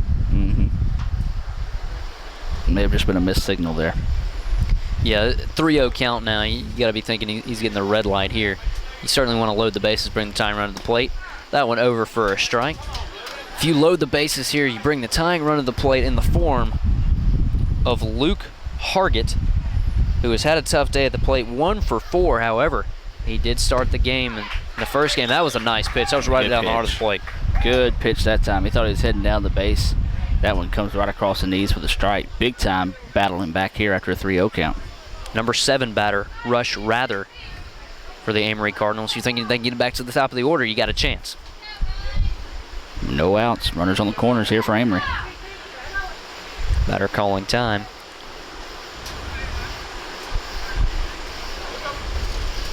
Now we're ready. Full count delivery. That one fouled off to the left side. Way to battle and stay alive. This is the 4th pitcher in the form of Whitehead that the Hub City Bombers have used. 8th of the game, right? Yes. 8 pitchers in this game. Full count delivery once again. That one stays away. Walks the bases loaded. The tying run will come to the plate in the form of Luke Hargett. Big miscue there after he battled back after falling behind 3-0, lost him, and now he's got bases loaded. What's even better here for the Amory Cardinals is the fact that there's nobody out, and yeah, I think this is a good move, going to the mound to settle this guy down. And tell you the truth, you know what? You get a ground ball, you might get 2. That's 2 down. Sure, the run may score. You've still got a 3-run lead. Runner on base, but 2 down. You're facing number 9 guy too. Absolutely. So you just got a good job by his infield coming in, talking him up here in this situation. In a situation like this, your infield cannot play in. You got to play back. You really got to play the double play depth because you're still got a 4-run lead. The only thing that hurts you is a grand slam, which we've seen happen a couple times already in these past couple days. First pitch to Hargett. There's a ground ball through the 4 hole. This can get 2. 1 run will score. They're going to hold the runner at third base. Oh, well, he couldn't quite. He struggled with it coming up there that time as he couldn't get a clean hand on it. one of those situations where it was a good call by the coach to hold him, but after you look at it, like, oh, I should have sent him anyway. Yeah, that was a tough call. Still bases loaded and nobody out, though. Ryan, who got that single? Luke Hargett.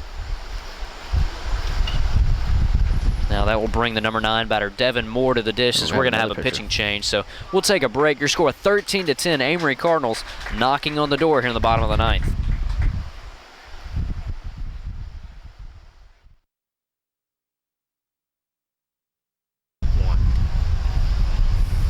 Devin Moore, the man of the hours, he steps to the plate for the Amory Cardinals. Wind beginning to change out in left center field. Now we have a new pitcher, Bobo Morgan, goes on the mound for the Hub City Bombers. He's the, well, who cares? He's number something. Number 9 pitcher on the game. Yeah, he's number 5 for Hub City tonight. Your score 13-10. Amory has put a 2 spot on the board here in the bottom of the 9th. Still nobody out. Bases are loaded. Number 9 batter, Devin Moore. That one over for a strike one. That really surprises me. I was going to say, the way he was warming up, I was more worried about some of these kids from Amory making it to see tomorrow, as most of them were at the head of the right-handed batters, like that one. Yeah, that one stays a little bit high and in tight, 1-1. And absolutely, if I'm a hitter on deck right now, watching this guy go through the motions, warming up, I say, you know what? I'm going to take till I get a strike. I'm taking the whole way here. Might even take until I get 2 strikes. You got nobody out in the inning. The 0-1 swung on and missed. That was the pitch you had to hit. Big cut right there. 1-2 the count. So Bobo Morgan has the tough task of getting the first out of the inning. 1 pitch away from doing it. The 1-2. Swung on, ripped right back up the box. That will score 1 at least. They're going to try to wave him from third base. He will score easily. Miscommunication out in center field. Now look at this, Adam. Nobody out in the inning. Runner at second and first base, and this is a 1-run ball game again. Are you kidding me? In the words of Jeremy Kendi, this game has seen everything and anything. They're a single up the middle, and we've got a 13-12 ball game. Ryan, who hit that? Devin Moore, the number 9 batter, and now we will go back to the top of the order, and Malcolm Warren, who's had a tough day at the plate, he's looking to atone for that. 0 for 4. Did reach on a walk back in the first. You're thinking this is really the ball game right here. If Malcolm Warren reaches with nobody out, you get a fly ball or a base hit, this is game over. Coming back to the meat of this order with the Amory Cardinals. Pitch from Morgan swung on and missed. Warren comes up empty. 0-1 to him. He would be followed by Sam Summerford, who came on in relief of Hunter Leach. Struck out his last time up. And then Cody Brownlee, the meat of Murderers Row for the Amory Cardinals. Now they've got the runner and a rundown. However, they say he's safe at third base. Runner at first. Heads up base running play. Oh, he's hurt. He's hurt. He slid in hard, too. Heads up base running play, though. He's down. He looks like he might get up in a second. I don't know. He's looking at the coach calling him over to him. That looked like a tough play right there. Great base running play as he took the extra base. Nobody was watching him. They thought they got the runner at third base. Now you've got 2 runners in scoring position. Actually, the young man at second base, who now represents the winning run, Devin Moore, who had a single right back up the box, which plated the 2 runs. He would be in line to be the one who would be credited with the winning run if he's able to stay in this ball game. Well, Ryan, we've seen this too many times in our career. Those bags are unforgiving. If you don't come in and hit them just right, you know, it could be ugly. Yeah, it looks like he's going to have to come out of the ball game. Yeah, you want somebody in with some good wheels underneath him in this situation. Yeah, it looked like he kind of popped up wrong on his knee. Actually, his knee was caught underneath him, it looked like. Well, he slid in hard and looked like the bag just jammed him. Yeah. And his body, his momentum, and his weight just kept him going forward, and so it sort of like an accordion that time when he folded up on himself. Yeah. So Devin Moore will come out of the game, but I'll tell you what, that young man deserves a lot of credit. Oh, yeah. This was a 13-10 ball game before he stepped to the dish. Facing a new pitcher, Bobo Morgan, he takes a shot right back up the middle, scores 2, and then good heads-up base running play as he takes the extra base, puts the winning run in scoring position with nobody out here at the Hollow in one of the late games. This is an elimination game. You can tell he's leaving it all on the field. Absolutely. Big play there. And you tell me what, these kids don't want this game. They're playing this one big.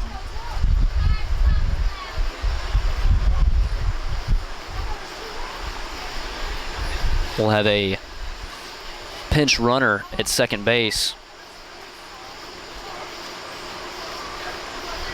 for the Amory Cardinals. Be number 15, Bradley Tate. He certainly has one of the toughest jobs of the evening. He understands it as well. He represents the winning run in this ballgame. Absolutely, so he's got to play smart here. Bottom of the ninth inning. Hub City Bombers, this has been one of the most insane baseball games we've covered in a long time. Hub City Bombers, this has been a tale of two cities. Now you're going to have to walk the bases full to set up the double play. You'll bring the infield in, try to cut a run off at the plate and get one out. This is certainly, you can see the young man on deck really pumping his fist. Sam Summerford really likes this because you hit a fly ball to the outfield. You're going to move up your runners. That means your winning run will come to third base with only one down. Absolutely, so they're going to get the pitch out here to load the bases, see if they can't roll two. If not, cut down the run at home like Ryan said. Intentional walk issued to Malcolm Warren after this last pitch. Young man by the, well, he's not young anymore. He's actually a bench coach for the Chicago Cubs. His name's Glenn Allen Hill. He actually was being intentional walk one day. He stuck the bat out and dropped it down the right field line, won the game for the Chicago Cubs. Wow. Malcolm Warren does nothing on the sword, plays it safe, which is a good move. Nobody out in the inning, bases loaded. Sam Summerford coming to the plate. He's the young man who gave up 4 runs in the top of the ninth inning. It's kind of a tough down the mound, but he could atone for it right here. That one almost gets behind the catcher. Certainly don't want that to happen right there. Good job by the catcher that time to block that one up. Summerford gave up 4 runs, all of them unearned though, due to errors by his defense, moving the infield in. That one stays away, 2-0 the count. We've seen it a countless number of times. Walking runs in this ball game. It happened for the Hub City Bombers earlier. Now, complete 180. The 2-0 over for a strike one. Nice breaking ball in there for Bobo Morgan. This has been one insane day for baseball. Watch it start raining, we can't finish this one. Well, let's not even mention that, Adam. The 2-1. Swung on, fouled off into the mitt. 2-2 the count now. Sam Summerford gonna have to fight here as Bobo Morgan really has him where he wants him with 2 strikes. Trying to get that crucial first out of the inning. Seems like this one's been going on for a long time. This is the 8th batter sent up there in the inning. Still nobody out. What a rally By both teams. 13-12 your score. Amory has played 4 here in the bottom of the ninth. Need 1 more to tie it up, 2 more to win it all. Hub City has plated 12 over the last 4 innings to come from behind. Well, Ron, look who's waiting on deck. Absolutely. So Hub City in trouble here. The 2-2 stays just outside. Woo. Bobo Morgan really wanted that one. So he wanted that one. He held his pose a little bit longer, waiting for the umpire to ring him up. The ump said, not going to have any of that. This is where it all comes down. Full count. Full count, nobody out, bases loaded, 13-12 game. Bobo Morgan sets, fires. That would hit him. New ball game. Tying run will come to the plate, and this is what's insane right here. Cody Brownlee steps to the plate, nobody out, bases loaded. He's already hit 1 home run in the game. Can he do it again? I think you can see the writing on the wall from where I'm coming from. Even Stephen Chris over here smiling a little bit. This is what dreams are made of, as a young man once told me. By the name of Caleb Hampton, he will get that credit. Bases juiced. Here's the first pitch from Bobo Morgan. Swung on and missed, and Cody Brownlee is looking for the walk-off grand slam. And that was dreams are destroyed by. That was just vicious. Big cut right there, perfect pitch. Curveball inside, 1-1. Bobo Morgan is gonna have to come to him here. This is why it kind of hurts. You gotta have him, you do not want to walk in the winning run, special elimination game. The 1-1, swung on, ripped. dead left field, grand Off the slam, walk-off scoreboard. home run. He will round every single base. A walk-off grand slam by Cody Brownlee here in the bottom of the 9th inning. Your final score will be 17-13 in one of the most ridiculous baseball games we have seen in a long time. Adam, what a shot, what a bomb, what a way to end it for the Amory Cardinals. I tell you what, we probably ran out of regular airtime to run this one in its entirety, but my, oh my, are you kidding me? It's stayed true to form. This has been the comeback tournament, and Cody Brownlee smashes one, adds another dent to the scoreboard out there at the football field. That is your ball game. Now, is it 14-13 your final, or how do you wrap that one up? He did round all the bases. He touched every base. He touched home plate. Your final score is 17-13. I watched all the runners touch home plate. Officially, it is 17-13. They might not put all 17 on there, but that's your final score. I'll tell you what, it's been a long day of baseball here at the Hollow. We'll be back again tomorrow with Jeremy Kennedy. Once again, Steve and Chris, we appreciate his help all day long. Adam Gore, my color man, also appreciate Steve Whidden coming out to the ballpark to help. I'm Ryan Whittington. That'll do it for today's coverage. We'll see you again tomorrow here on W07BN Sports.